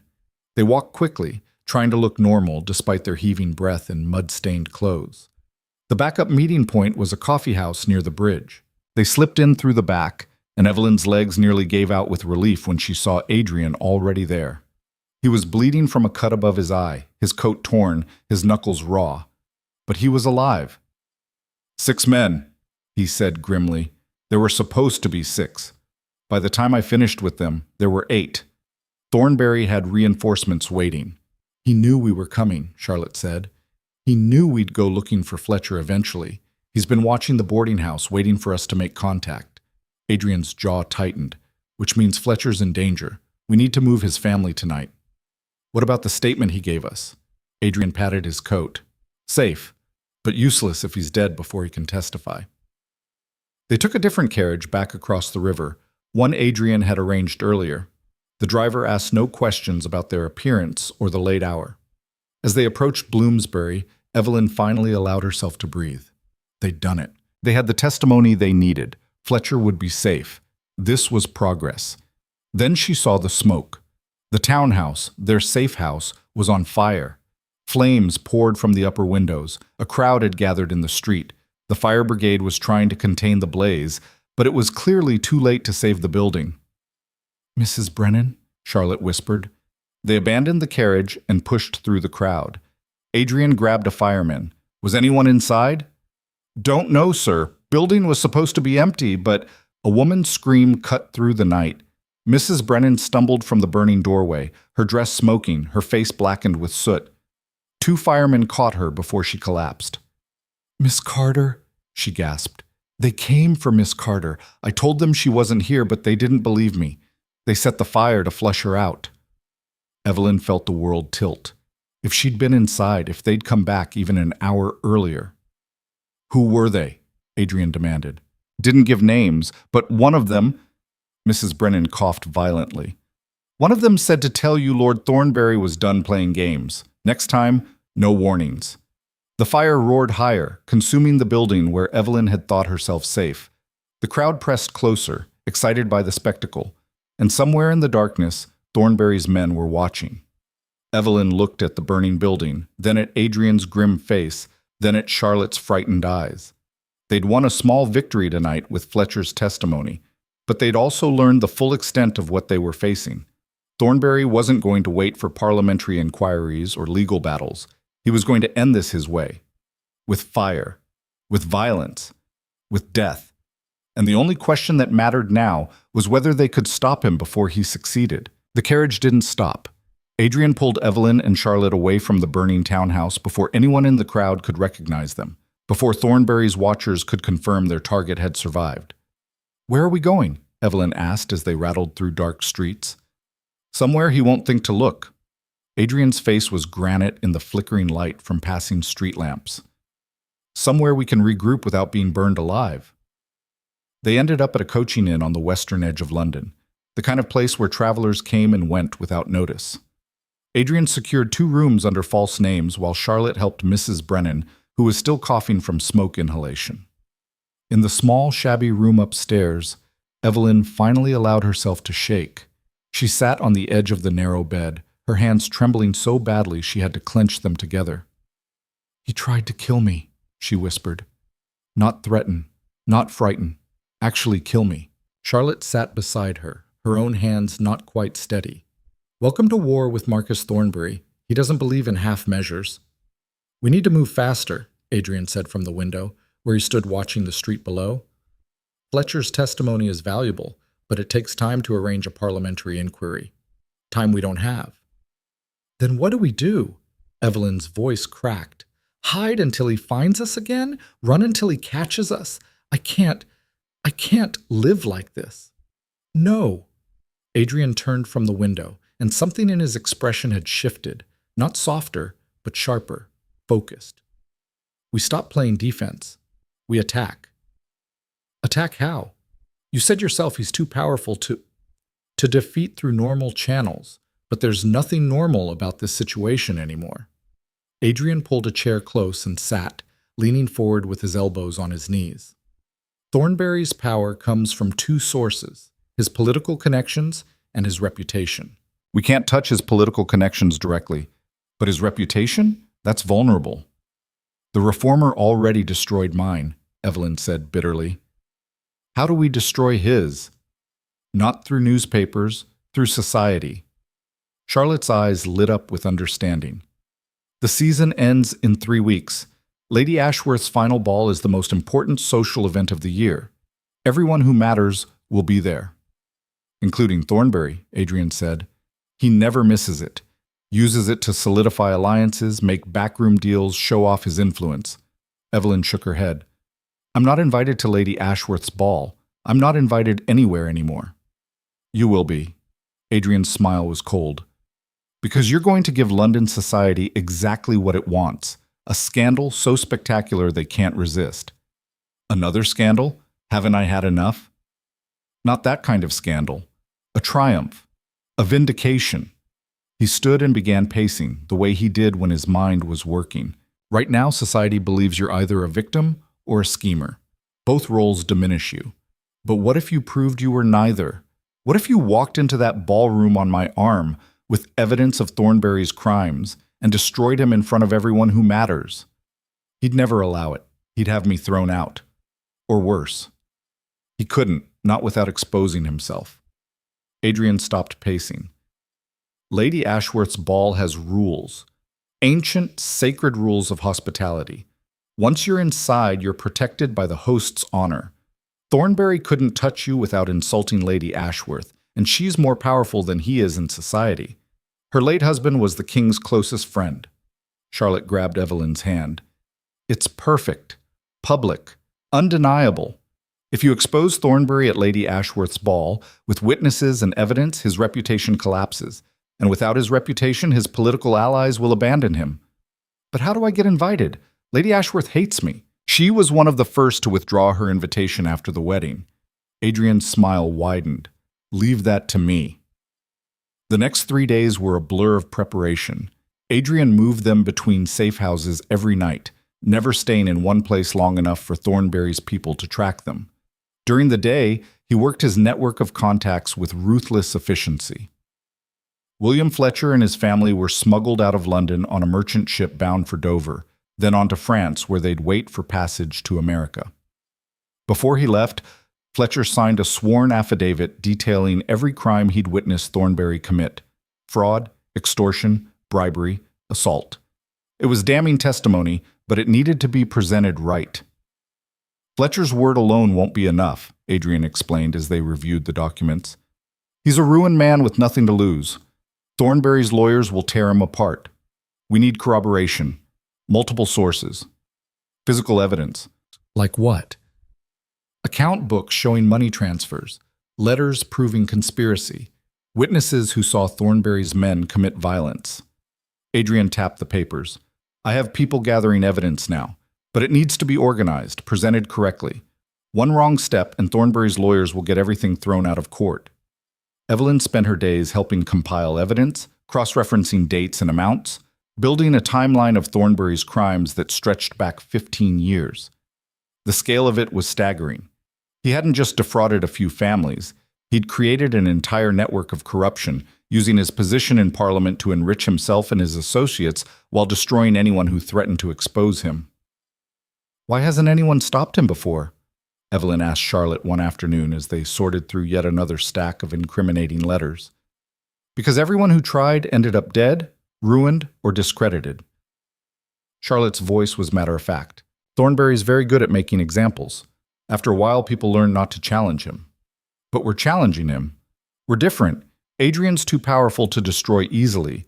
You're too visible to disappear quietly. And together?" Charlotte smiled grimly. "Together we might actually have a chance." On the fourth day, a letter arrived bearing Lady Ashworth's seal. Adrian opened it with uncharacteristic caution, read it twice, then handed it to Evelyn. "You're invited." Evelyn read the elegant script with disbelief. Lady Catherine Ashworth requested the honor of Miss Evelyn Carter's presence at her annual ball, to be held 3 days hence. The invitation was stiff, formal, and completely unexpected. "How did you manage this?" "I reminded Lady Ashworth that her late husband owed me a considerable favor, and I called it in." Adrian's expression was satisfied. "She's not happy about it, but she'll honor the invitation. Once you're inside, you're under her protection. Until I accuse one of her guests of being a criminal. Until you present evidence of crimes that threaten the integrity of Parliament and the safety of London society," Adrian corrected. "Frame it right, and she'll have no choice but to support you. Frame it wrong, and you'll be dragged out by footmen." No pressure, then. The next 2 days were spent rehearsing. Adrian brought in a retired barrister to coach Evelyn on how to present evidence, how to answer hostile questions, how to maintain composure under attack. They practiced in a rented room with Charlotte playing different roles: sympathetic witness, skeptical lord, hostile matron. "Remember," the barrister said, "you're not there to convince everyone. You're there to create enough doubt that Thornbury's allies start distancing themselves. Once the cracks appear, the structure collapses. And if they don't believe me, then you'll have tried, which is more than most people can say." The night before the ball, Evelyn couldn't sleep. She stood at the window of their current safe house, a doctor's residence in Kensington, where Adrian had called in another favor, and watched the city sleep. Somewhere out there, Thornbury was probably sleeping soundly, confident that he'd won. That the girl who dared to fight back was hiding in terror, too frightened to show her face. He was wrong. "Second thoughts?" Adrian's voice came from the doorway. "100 thoughts, maybe." Evelyn didn't turn from the window. "What if this doesn't work? What if I get up there and freeze? Or worse, what if I say everything perfectly and nobody cares?" "Then we try something else." He crossed to stand beside her. "But I don't think you'll freeze. You didn't freeze when Grimsby tried to extort you. You didn't freeze when the reformer called you a schemer. You didn't freeze when Thornbury's men came to kill you." "I was terrified every single time." "Fear and freezing aren't the same thing." Adrian looked out at the dark city. "You know what I see when I look at you? The same thing I saw at that altar. Someone who refused to accept the role society assigned her. Someone who decided that if she was going to be destroyed anyway, she'd at least go down fighting." Evelyn finally turned to face him. In the dim light, his features were softer, less harsh. "Why are you doing this? Really? You said it was because you have sisters, but this—" She gestured to encompass everything. "This is war. You've made a powerful enemy because of me. Why?" Adrian was quiet for a long moment. When he spoke, his voice was careful, measured. "Because 10 years ago, my youngest sister fell in love with a man who seemed perfect, charming, well-connected. He courted her properly, asked my permission, did everything right. I gave my blessing." His jaw tightened. 3 months into the marriage, I discovered he was stealing from the estate, using my family's name to secure loans he never intended to repay. When I confronted him, he broke Charlotte's arm and told her if she ever spoke against him, he'd kill her. Evelyn's breath caught. Charlotte was married? For 6 months. Until I arranged for the marriage to be annulled and made sure her husband left England permanently. But the damage was done. Charlotte was terrified for years, still flinches sometimes when men move too quickly. Adrian's hands curled into fists. I failed to protect her. I won't fail again. I'm not your sister. No.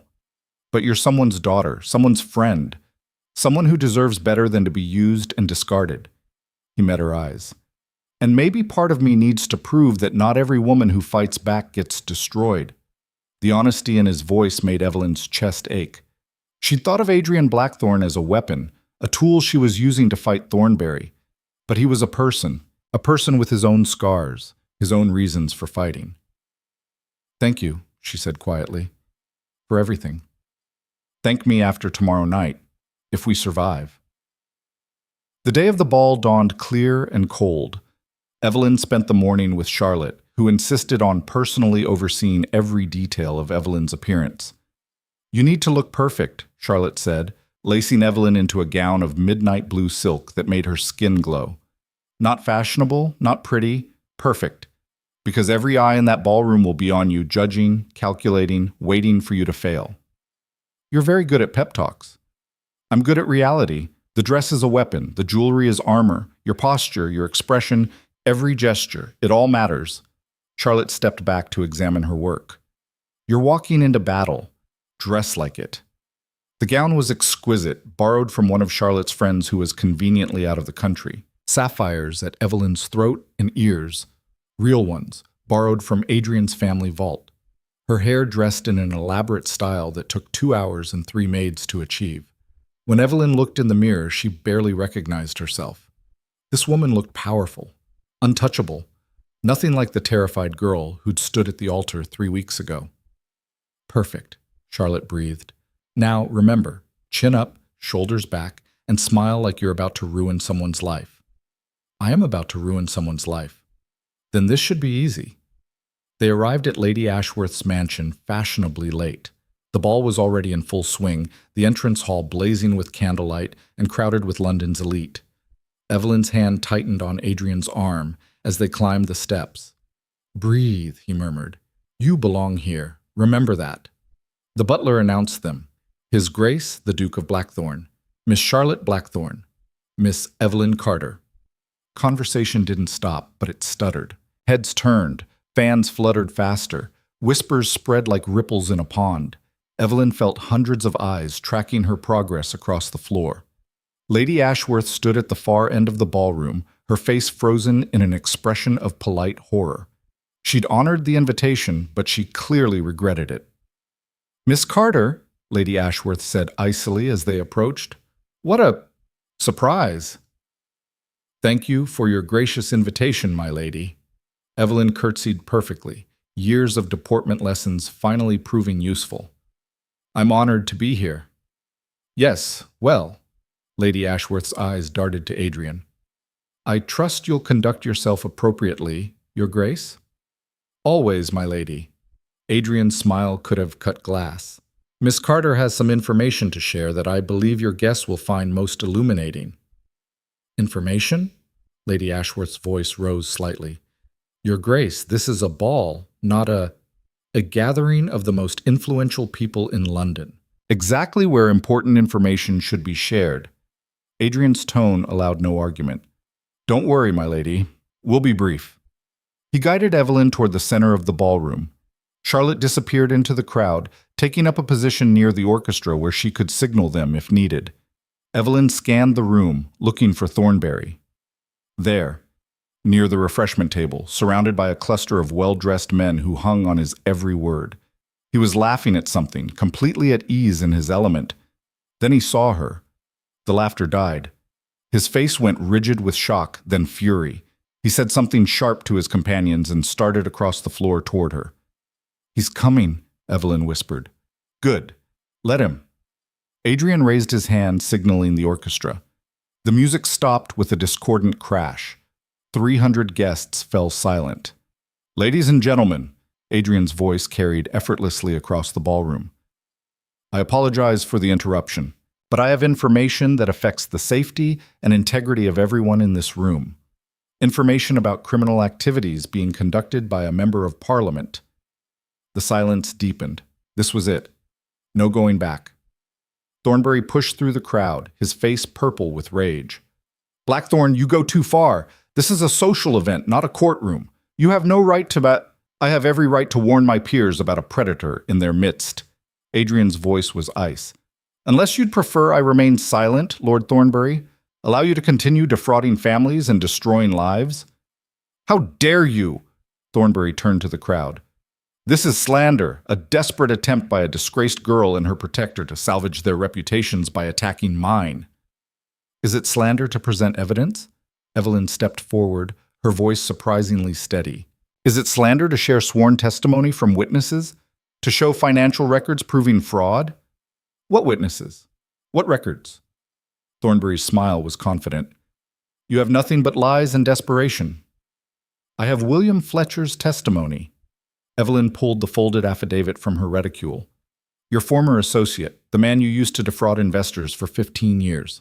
He's described everything, every false business, every fake investment, every family you destroyed. Thornbury's smile didn't waver, but something flickered in his eyes. William Fletcher is a criminal and a drunk. No one will believe anything he says. What about Harold Simmons? Charlotte's voice rang out from across the room. She held up another document. Retired banker. He's testified about the forged letters of credit you used to secure loans. Or Margaret Pemberton, this from Lady Helena Vance, who'd appeared at the edge of the crowd. Lord Pemberton's cousin. She's described how you pressured her late husband into signing over his estate, then arranged for his accidental death when he tried to back out. The crowd was murmuring now, a low rumble of shock and speculation. Lord Pemberton himself looked like he'd been struck. This is a conspiracy. Thornbury's voice was rising. A coordinated attack by people who have nothing to gain and everything to lose by coming forward. Evelyn moved closer to him. Mr. Fletcher is in hiding, terrified you'll have him killed. Mr. Simmons lost his pension for speaking against you. Mrs. Pemberton has been ostracized for years for suggesting her husband's death wasn't an accident. Why would they lie?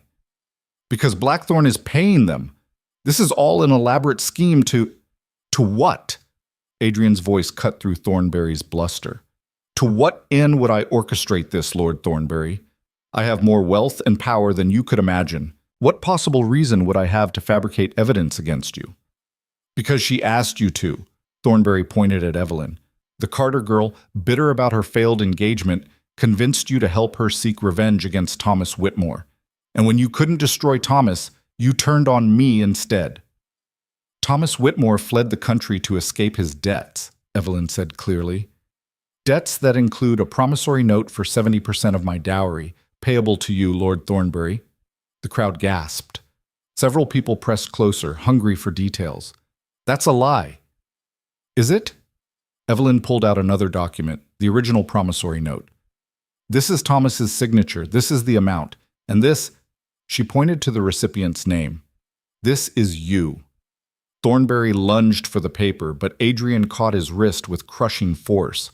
Careful, Thornbury, we're in Lady Ashworth's ballroom. I'd hate for you to make a scene. This is all forged, fabricated. Thornbury wrenched his arm free. Lady Ashworth, I demand you remove these people from your home. They're disrupting your event with baseless accusations. Are they baseless? Lady Ashworth's voice was cold. She'd been listening with increasing horror, her face growing paler with each revelation. Because if even half of what's been said is true, Lord Thornbury, you've been using my hospitality, my friendship, to conduct criminal enterprise. You've courted my trust while destroying families, including apparently Lord Pemberton's cousin. Lord Pemberton stepped forward, his face terrible. Is it true? Did you kill Margaret's husband? Of course not. This is all because I remember his death. Fell from a balcony at one of your hunting parties. Everyone said it was an accident, that he'd been drinking, but Margaret always insisted someone pushed him. I thought she was mad with grief. Pemberton's hands were shaking. Was she right? Thornbury's confident mask was cracking. Sweat beaded on his forehead. His eyes darted around the ballroom looking for allies, finding only shocked faces and cold stares. This is absurd. I won't dignify these accusations with further response. He turned to leave. Then dignify them in court. Adrian's voice stopped him cold. because tomorrow morning I'm presenting all this evidence to the Lord Chancellor. A formal inquiry will be opened into your activities. Your accounts will be frozen pending investigation. Your parliamentary seat will be suspended. You can't. I can. I have the votes. I have the evidence. And now I have witnesses. Adrian gestured to the ballroom full of people. Everyone here has heard the accusations. Everyone here will talk. By tomorrow morning, all of London will know. Your reputation is finished, Thornberry. The only question is whether you'll face the legal consequences or flee like Whitmore did. Thornberry's face went from red to white. He looked around the ballroom one more time, seeing his carefully constructed world crumbling. Then his eyes locked on Evelyn with pure hatred. "This is your fault," he hissed. "You stupid, stubborn girl. You should have taken the money and stayed quiet. Now You'll what?" Evelyn stepped closer, chin raised, meeting his gaze without fear. "Burn down more warehouses? Set more fires? Send more thugs to kill me in the street? You've already tried all that. I'm still here. And you're finished." For a moment, she thought he might actually strike her. His hand twitched. His breathing was ragged. Then Lady Ashworth's voice rang out, imperious and final. "Lord Thornberry, you will leave my home immediately. You are no longer welcome in this house or at any event I host. Furthermore, I will be speaking with the other hostesses of London. I suspect you'll find many doors closed to you from now on." The social death sentence. In some ways worse than legal consequences. Thornberry stared at Lady Ashworth, then at the crowd of people who'd been his peers just moments ago. Now they looked at him like something foul they'd stepped in. "This isn't over," Thornberry said, his voice low and venomous. "You think you've won, but you have no idea what you've started. I have resources, allies, power that goes far beyond—" "Had," Adrian corrected. "You had those things, past tense. Now you have 30 seconds to leave before I have you thrown out." Thornberry left. Not walking, fleeing really, pushing through the crowd with the desperation of a cornered animal. The ballroom doors slammed behind him with a finality that echoed through the sudden silence. Then slowly, the whispers started. Shocked, excited, horrified. The scandal of the decade had just unfolded in Lady Ashworth's ballroom, and everyone there had witnessed it. Lady Helena Vance approached Evelyn, her ancient face creased with something that might have been approval. "Well done, girl. That took more courage than I expected you had." "I had help," Evelyn managed, her voice shaking now that the confrontation was over. "Of course you did. The smart ones always do." Lady Helena patted her arm. "But you're the one who stood up there and faced him down. That was all you." Other guests began approaching, some to offer congratulations, others simply to hear more details. Evelyn answered questions mechanically, her mind still reeling from what had just happened. They'd done it. They'd actually done it. Exposed Thornberry in front of everyone who mattered, destroyed his reputation beyond repair. But as the initial shock wore off, Evelyn felt something else settling in. Not quite triumph, not quite relief. A strange emptiness, as if she'd been running so hard toward this moment that she hadn't thought about what came after. Adrian appeared at her elbow. "We should leave. You've made your point. No need to linger." As they made their way toward the exit, Lord Pemberton intercepted them. His face was grave, aged by the revelations about his cousin's husband. "Your Grace, Miss Carter," he nodded to each of them. "I owe you an apology. At your dinner, I called this a vendetta. I was wrong. This was justice." He turned to Evelyn specifically. "And I'm sorry for suggesting you should have accepted your fate quietly. You were right to fight." "Thank you, Lord Pemberton." "No, thank you. Margaret will finally have peace, knowing the truth is acknowledged." He paused. "There will be a formal investigation, of course. Thornberry has powerful friends who'll try to protect him. But after tonight, with all these witnesses—" He allowed himself a small, grim smile. "I don't think even his friends will be able to save him." The carriage ride back to their current safe house was quiet. Charlotte had left earlier to coordinate security. Even defeated, Thornberry was dangerous. Mrs. Brennan had recovered from the smoke inhalation and was waiting with tea and a fire burning in the hearth. Evelyn collapsed into a chair, suddenly exhausted. The adrenaline that had sustained her through the confrontation was gone, leaving her hollow. "You were magnificent," Charlotte said, pouring tea with steady hands. "I've never seen anyone dismantle someone so thoroughly in public." Thornberry's face when you produced that promissory note. "It's not over," Evelyn interrupted. "He said so himself. He has resources we don't know about." "Had resources," Adrian corrected, echoing his earlier words. "By morning, those resources will be scrambling to distance themselves from him. That's how power works in London. It flows toward winners and away from losers. Thornberry just became a spectacular loser. But the legal case will proceed. It'll take months, possibly years. There will be trials, appeals, political maneuvering." Adrian sat across from her, his expression serious. "But the important battle is won. Thornberry's reputation is destroyed. His political career is finished. Even if he somehow avoids prison, he'll never wield influence in London again." Evelyn stared into her tea, watching steam rise in delicate spirals. "My father's warehouses are still burned. His business is still ruined. I'm still the girl who got abandoned at the altar." "No." Charlotte's voice was firm. "You're the woman who fought back and won. You're the person who exposed a criminal when everyone else was too frightened. That's how you'll be remembered. By some people, others will still think I'm a schemer who manipulated the Duke of Blackthorn to get revenge." "Let them think what they want," Adrian said quietly. "The people who matter know the truth, and the people who don't matter, well, they never did." A knock at the door made everyone tense. Mrs. Brennan checked the window, then relaxed. "It's a messenger, sir, wearing your livery." Adrian opened the door himself. The messenger handed him a sealed letter, bowed, and departed. Adrian broke the seal and read quickly, his expression shifting to something Evelyn couldn't quite read. "What is it?" she asked. "Fletcher's ship reached France safely. He and his family are boarding a vessel to Boston tomorrow morning." Adrian looked up. "He wanted me to tell you something. He said, 'Tell Miss Carter she gave me back my courage. I'll name my next daughter after her.'" Evelyn felt tears prick her eyes. Not tears of fear or frustration, but something else. Something that felt almost like hope. "There's more," Adrian continued. "Lord Chancellor Westbrook has called an emergency session of Parliament for tomorrow afternoon. Thornberry is being formally charged with fraud, extortion, and conspiracy. The vote to remove him from his seat is expected to pass unanimously." "Unanimously?" Charlotte raised an eyebrow. "Even his allies are abandoning him?" "Apparently Lady Ashworth spent the past 3 hours making calls to every influential woman in London. When the wives turn against you, the husbands follow." Adrian allowed himself a real smile. "You made a powerful ally tonight, Evelyn." The night deepened. Charlotte retired to bed, exhausted from the evening's drama. Mrs. Brennan made her final rounds and retreated to her own room. Evelyn sat by the fire, unable to sleep despite her exhaustion. Adrian joined her, 2 glasses of brandy in hand. He offered her one. "I don't usually drink spirits," Evelyn said.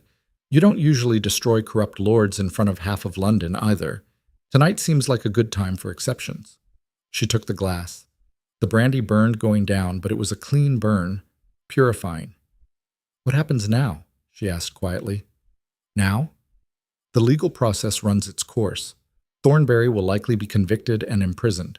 Your father can rebuild his business with the compensation money from Thornberry's seized assets. The scandal will fade as new scandals emerge."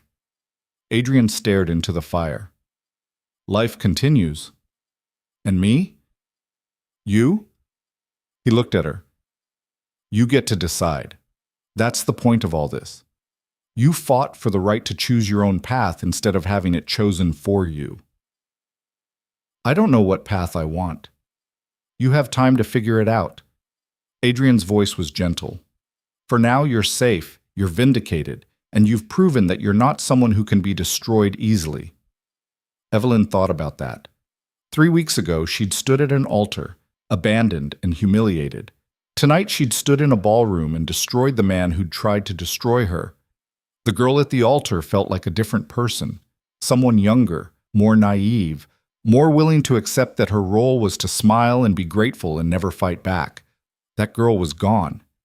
In her place was someone harder, someone who'd learned that fighting back came with a terrible cost, but that not fighting back cost even more. "Thank you," she said finally. For everything.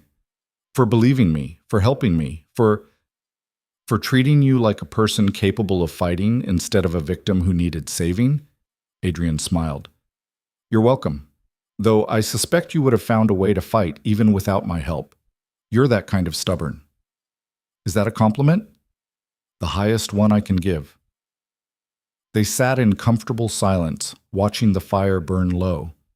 Outside, London slept, unaware that by morning everything would be different. Thornberry would wake to find his world in ruins. The scandal sheets would scream his downfall, and Evelyn Carter would wake to find herself transformed from victim to victor in the eyes of a city that loved nothing more than a dramatic reversal. It wasn't the ending she'd imagined 3 weeks ago. It was better. And tomorrow, when the sun rose on a new London, one without Marcus Thornberry's shadow darkening it, Evelyn would begin writing the next chapter of her life, on her own terms, with her own choices, exactly as it should be. The morning light found Evelyn still awake, watching dawn paint the London sky in shades of rose and gold. She hadn't slept. Every time she closed her eyes, she saw Thornberry's face, the fury, the disbelief, the hatred, but also the defeat. That mattered most. A commotion in the street below drew her to the window. Newsboys were already hawking papers, their voices shrill with excitement. She could make out fragments. Lord Thornberry exposed. Criminal in Parliament. Duke's dramatic revelation. The scandal sheets had wasted no time. By noon, all of London would know every detail of last night's confrontation. Some versions would be accurate. Most would be embellished beyond recognition. But the core truth would remain. Marcus Thornberry had fallen, and Evelyn Carter had been there to watch. A soft knock preceded Charlotte's entrance, already dressed despite the early hour. The papers are calling you the avenging angel of Mayfair. Also the Duke's mysterious protege, and my personal favorite, the bride who refused to be broken. I'm not sure any of those are improvements over abandoned bride. They're better than scheming manipulator, which is what the reformer was calling you last week. Charlotte sat on the edge of the bed. Besides, society loves a redemption story. You were the tragic victim. Now you're the triumphant heroine. Give them a few weeks and they'll be fighting to have you at their dinner parties. Evelyn doubted that, but she was too tired to argue. Have you heard anything about Thornberry, where he went after the ball? Adrian's people tracked him to his townhouse. He spent the night burning documents in his study, probably evidence he doesn't want investigators to find. But it's too late. Adrian already has copies of most of his records. Charlotte's smile was grim. The man's desperate, which makes him dangerous. As if summoned by the mention of danger, Mrs. Brennan appeared in the doorway, her face tight with concern. Your Grace is downstairs with news. He says it's urgent. They found Adrian in the small parlor, still in evening dress from the ball, his face showing the strain of a sleepless night. 2 men Evelyn didn't recognize stood behind him, both armed, both watching the street through the windows. Thornberry tried to flee, Adrian said without preamble. He made it as far as Dover before my men intercepted him. He's being held at the magistrate's office, awaiting formal charges. Evelyn felt something unclench in her chest. So it's over. He's caught. Almost over. The Lord Chancellor wants testimony from everyone involved before the parliamentary hearing this afternoon. That includes you. Adrian's eyes were serious. You'll need to stand before Parliament and repeat your accusations. Face questioning from Thornberry's remaining allies. It won't be pleasant. Will he be there? Thornberry? In custody, under guard. But yes, he'll be present for the proceedings. Adrian moved closer. I need you to understand what you're walking into. Parliament isn't Lady Ashworth's ballroom. These men won't be swayed by social pressure or dramatic revelations. They want facts, evidence, unshakable testimony, and they'll do everything they can to discredit you. Because I'm a woman? Because you're a young, unmarried woman making serious accusations against a peer of the realm.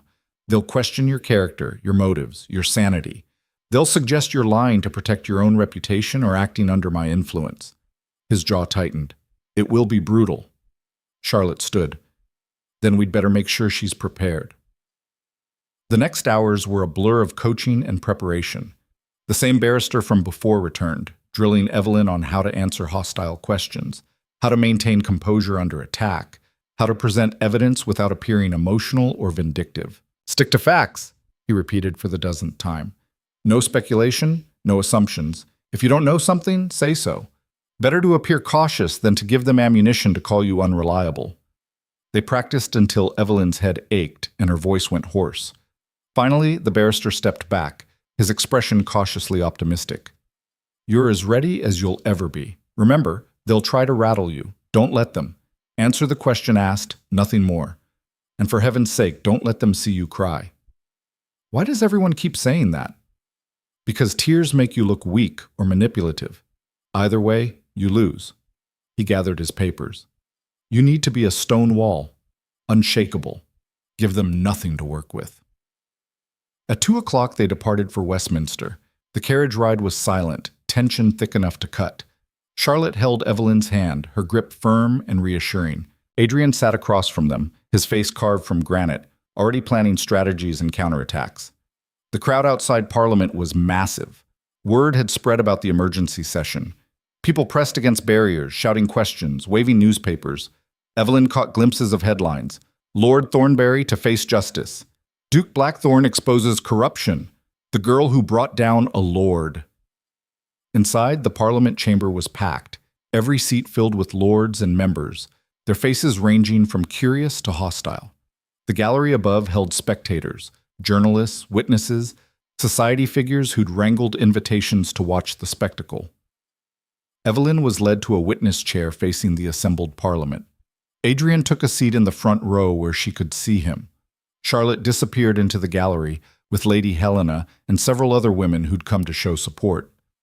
Lord Chancellor Westbrook called the session to order with 3 sharp raps of his gavel. The chamber fell silent. We are gathered to hear evidence regarding allegations of fraud, extortion, and criminal conspiracy against Lord Marcus Thornbury, member of this Parliament. Westbrook's voice was grave. These are serious charges. They will be investigated thoroughly and fairly. Miss Evelyn Carter, please stand. Evelyn stood, her legs steadier than she'd expected. Every eye in the chamber fixed on her. Miss Carter, you have made formal accusations against Lord Thornbury. Do you swear that your testimony today will be truthful and complete to the best of your knowledge? I do. Then please begin. Tell us in your own words how you came to be involved in this matter. Evelyn took a breath and began. She told them about Thomas Whitmore's courtship, the engagement, the wedding that never happened. She described discovering Thomas's debts, Adrian's intervention, the documents revealing Thornbury's involvement. She spoke clearly, calmly, presenting facts without embellishment. The chamber listened in attentive silence. Some members took notes, others whispered to neighbors, but everyone was listening. When she finished the initial account, Westbrook nodded. Thank you, Miss Carter.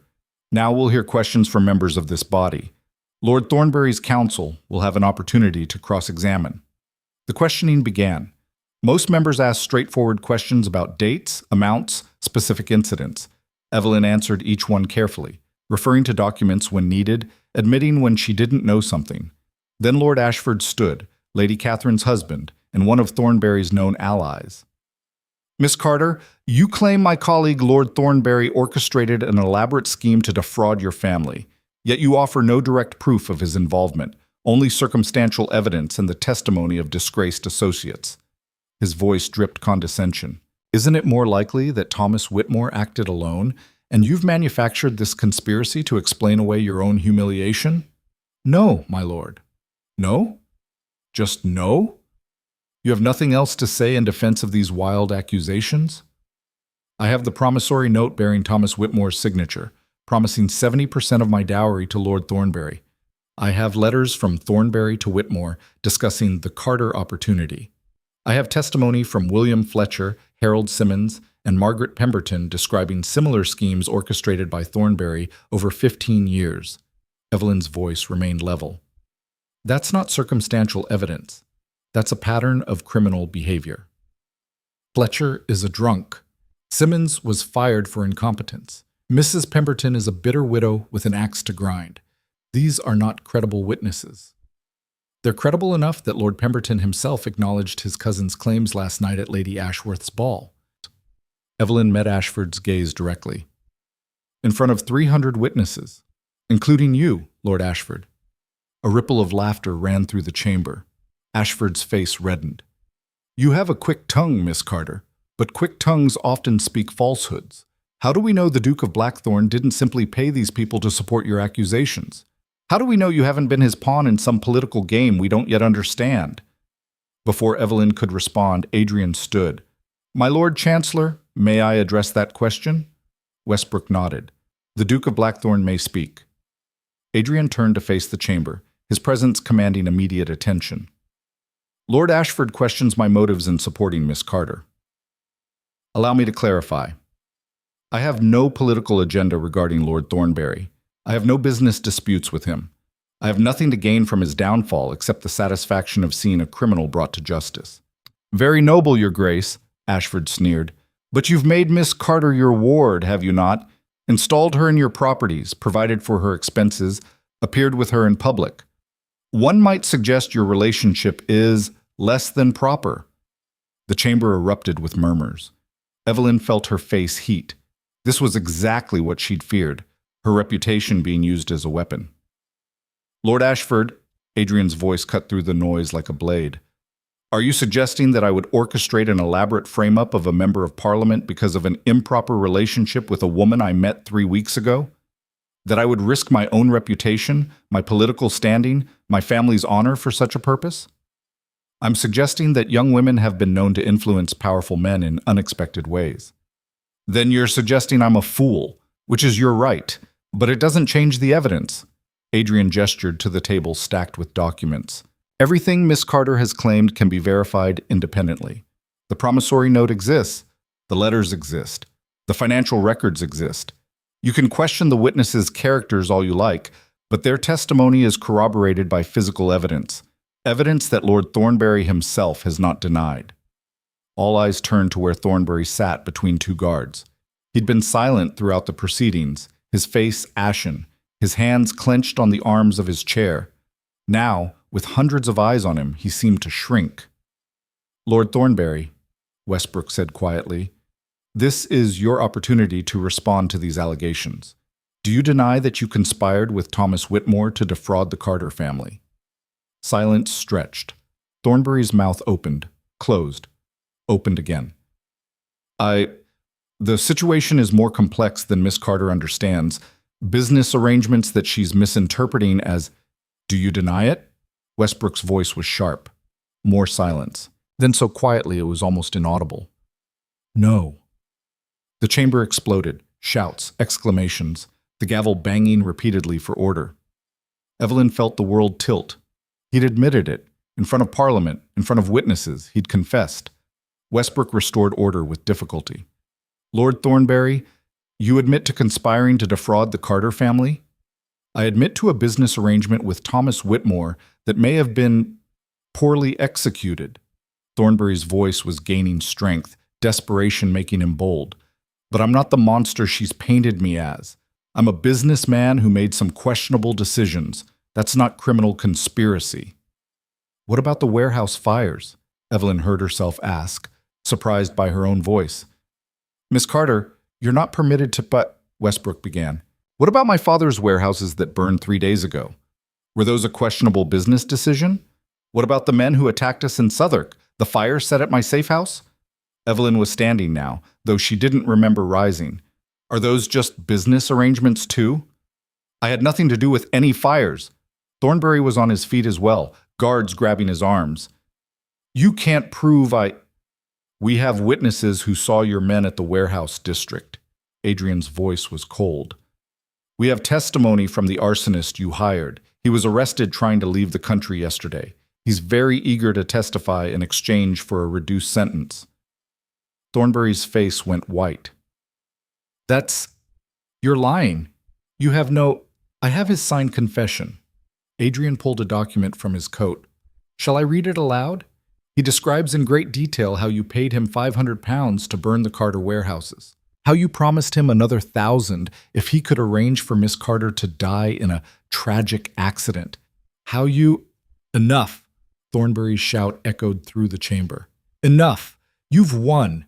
Is that what you want to hear? You've destroyed me. The girl and her duke have brought down Marcus Thornbury. Congratulations. His laugh was bitter and broken. But don't pretend this is about justice. This is about power. It's always about power. I used mine, Blackthorn used his, and now the poor abandoned bride gets to play the hero. But we're all the same underneath, just people fighting for advantage. No. Evelyn's voice was quiet, but it carried. We're not the same. You used your power to hurt people, to steal from them, to destroy their lives when they tried to stop you. I used the truth. There's a difference. The truth is a luxury of the powerful, Miss Carter. If you weren't under Blackthorn's protection, your truth would have been buried with you. Perhaps. But I am under his protection, and the truth did come out. And you did fall. Evelyn felt a strange calm settling over her. You can call it power or politics or whatever makes you feel better about losing, but at the end of the day, you committed crimes, you hurt people, and now you're facing consequences.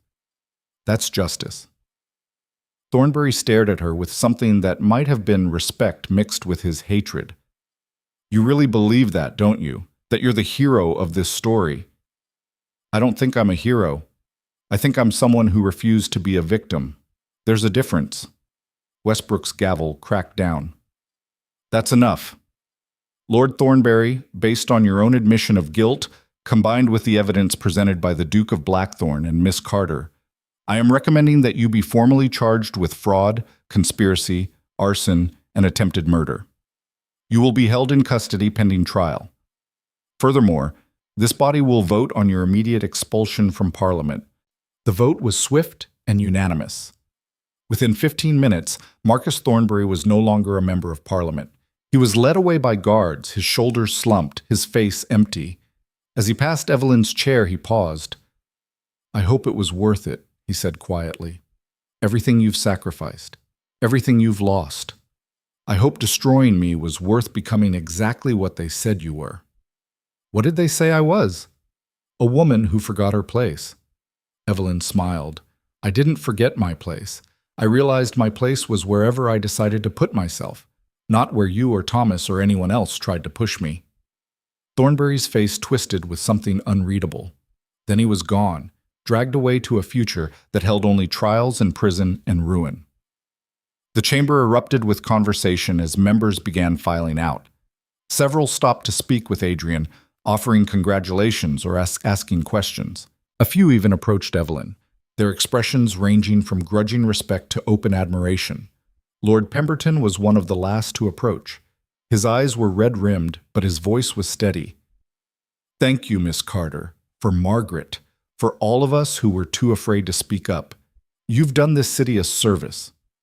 I just told the truth. In a world where truth is dangerous, that's heroism. He bowed slightly. If there's ever anything my family can do for you, you need only ask. As the chamber emptied, Evelyn found herself alone in the witness chair, trembling with delayed reaction. It was over. Truly over. Thornbury was arrested. The truth was acknowledged. Justice, real justice, had been served. Charlotte appeared at her side, pulling her into a fierce hug. You were magnificent, absolutely magnificent. When you asked him about the fires and he started sputtering, she laughed, slightly manic with relief. I thought Ashford was going to have an apoplexy. Adrian approached more slowly, his expression carefully neutral. How do you feel? Numb?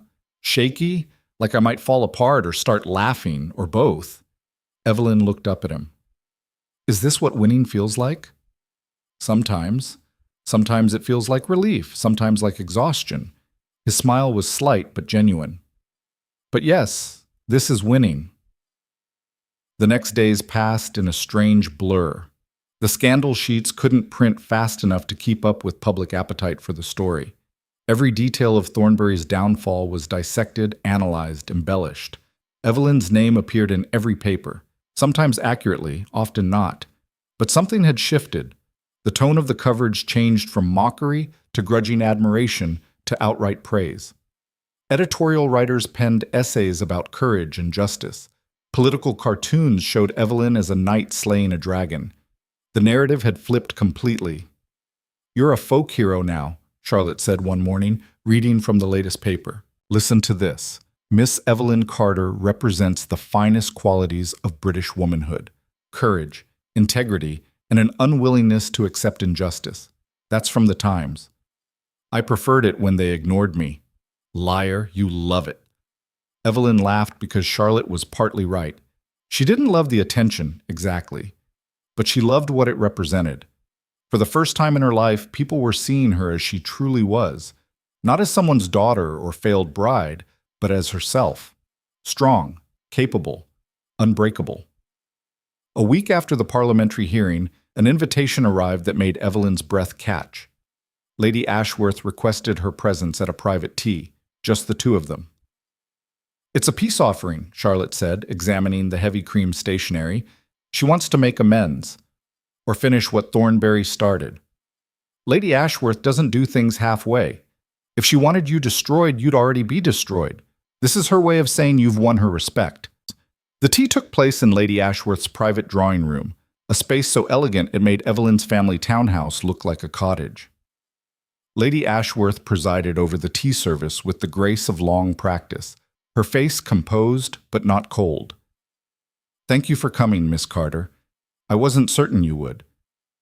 I wasn't certain I should, but curiosity won out. Curiosity is a quality I value." Lady Ashworth poured tea with steady hands.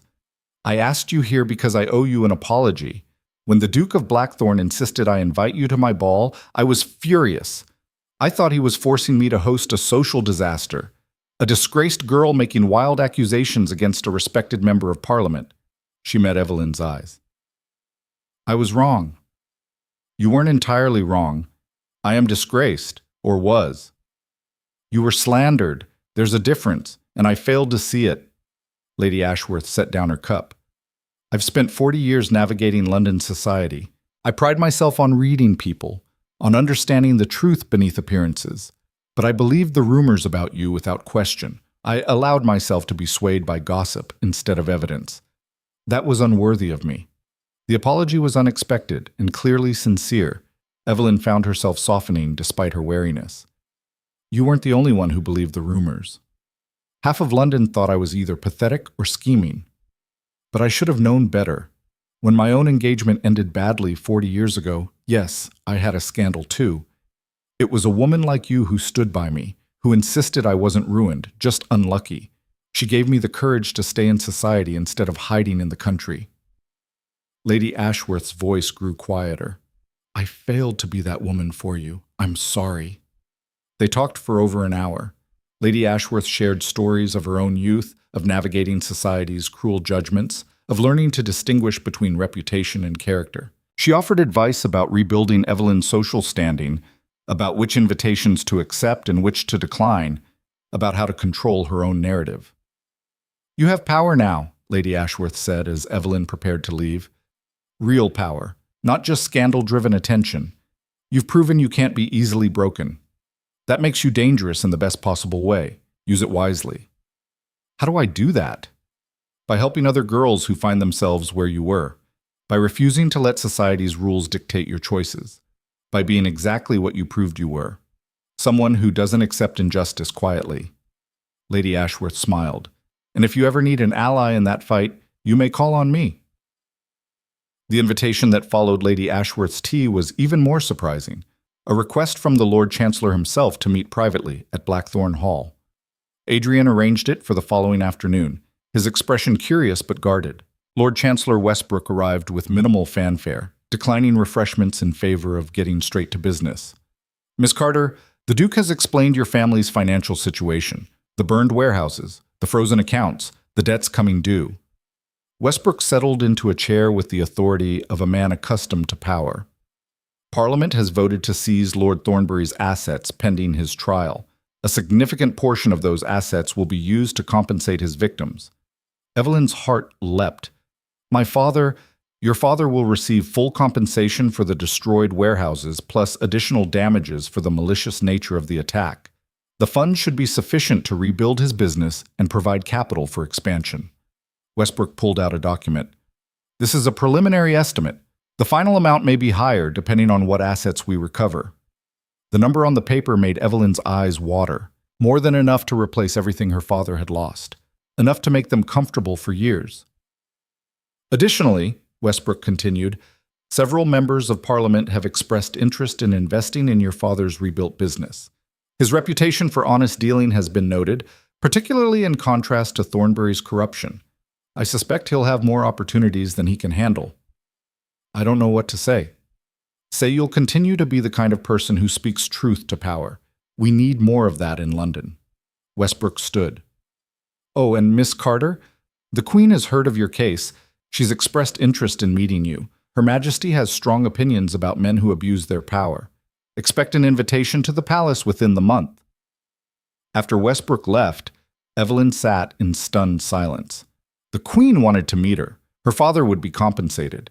The financial ruin Thornbury had orchestrated would be reversed. It's really over, she whispered. The legal part is. Adrian leaned against the mantel, watching her with an expression she couldn't quite read. But the personal part, that's just beginning. What do you mean? I mean, you need to decide who you want to be now.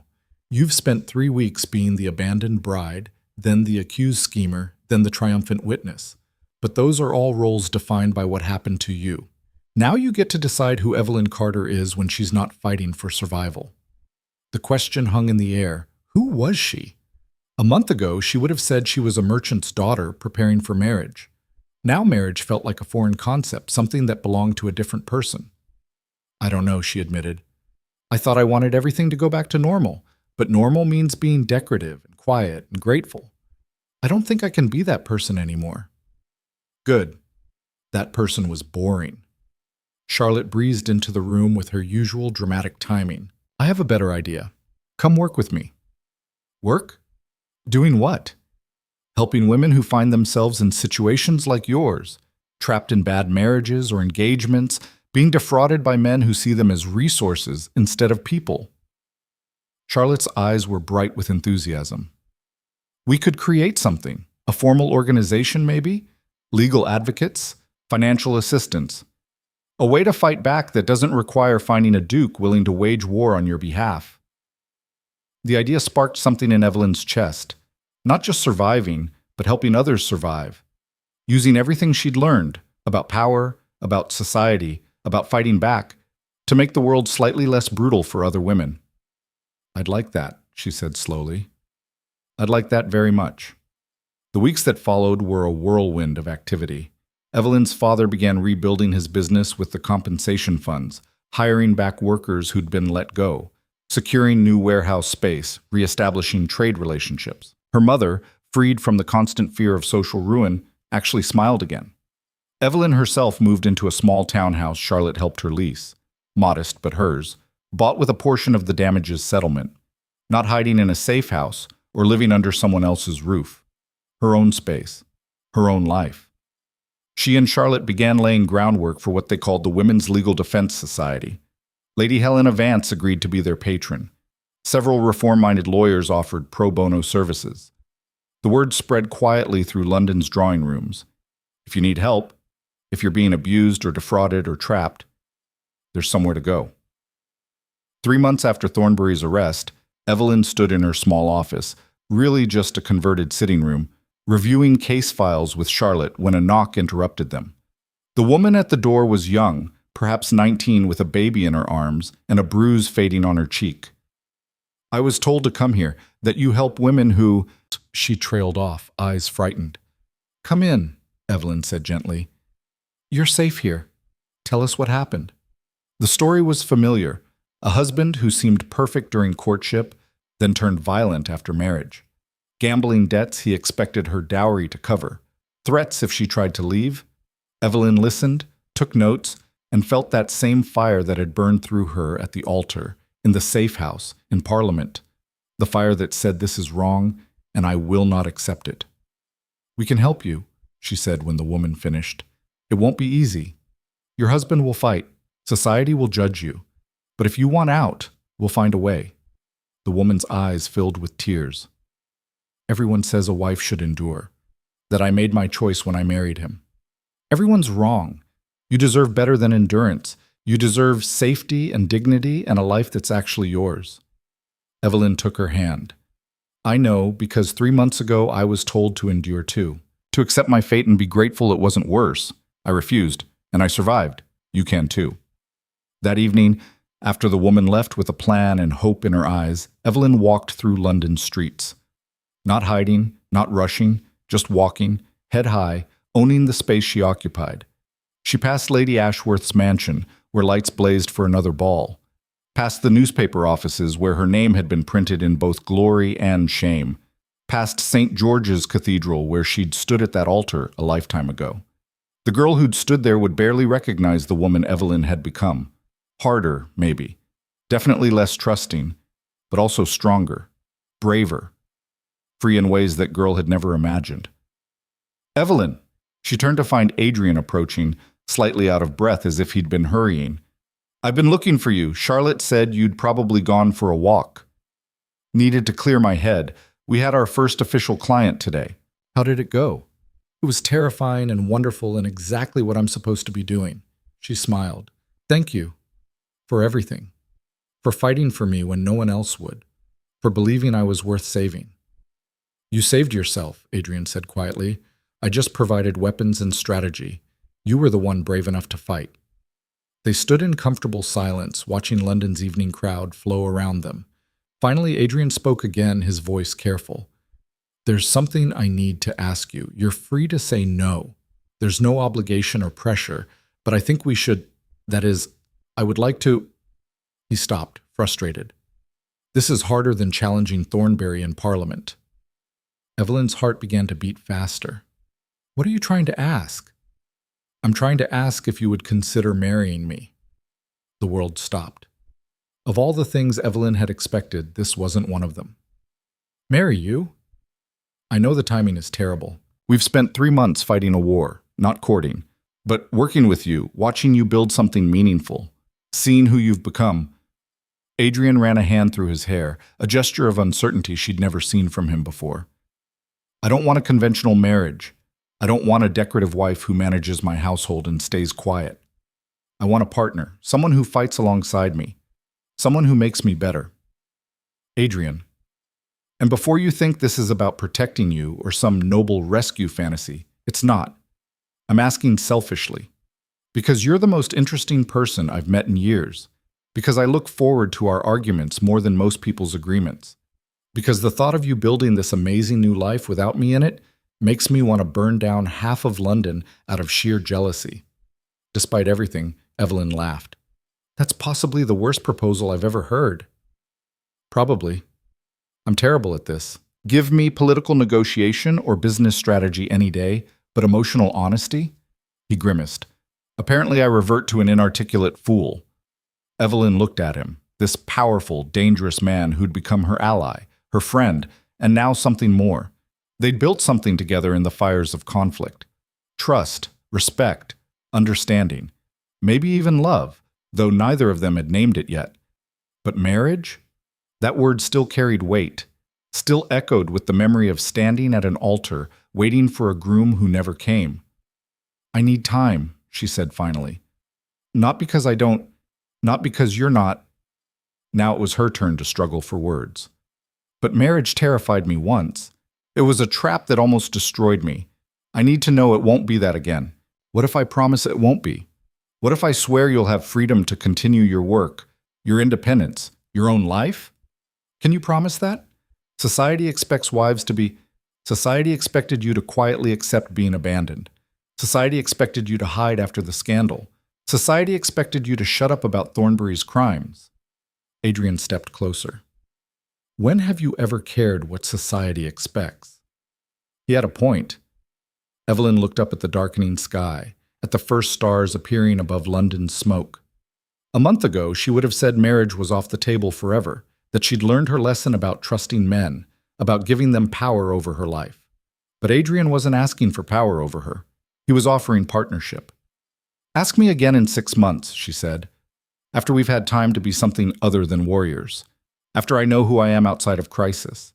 After you're sure you want someone who'll argue with you about everything. I'm already sure. Then you can wait 6 months. Adrian smiled, a real smile, warm and genuine. Fair enough, 6 months. But I'm holding you to that timeline. If you make me wait a year, I'm staging another dramatic public scene to win you over. Please don't. I've had enough drama for a lifetime. They walked back toward Evelyn's townhouse together, not touching but close enough that their shoulders occasionally brushed. The city around them hummed with evening life, carriages rattling past, merchants closing shops, theater crowds gathering. This was her London now. Not the city of her humiliation, but the city of her triumph. Every street held a memory of fighting back. Every building represented someone she'd helped or someplace she'd conquered. 6 months later, on a quiet Tuesday afternoon with no fanfare or spectacle, Evelyn Carter married Adrian Blackthorne in a private ceremony attended by 2 witnesses, Charlotte and Lady Helena. No massive crowd, no elaborate gown, no hours of waiting at an altar. Just 2 people choosing each other deliberately, carefully, with full knowledge of what they were building. The wedding certificate listed Evelyn's occupation as legal advocate, her address as her own townhouse, which she would keep along with her independence. The marriage contract, negotiated over several weeks with lawyers present, specified her right to continue her work, manage her own finances, and make decisions without requiring her husband's approval. Most unconventional marriage in London, the officiating minister muttered as he signed the certificate. Good, Evelyn and Adrian said in unison. The wedding breakfast was held at Blackthorne Hall with a small gathering of friends and allies. Evelyn's parents were there, her father prosperous again.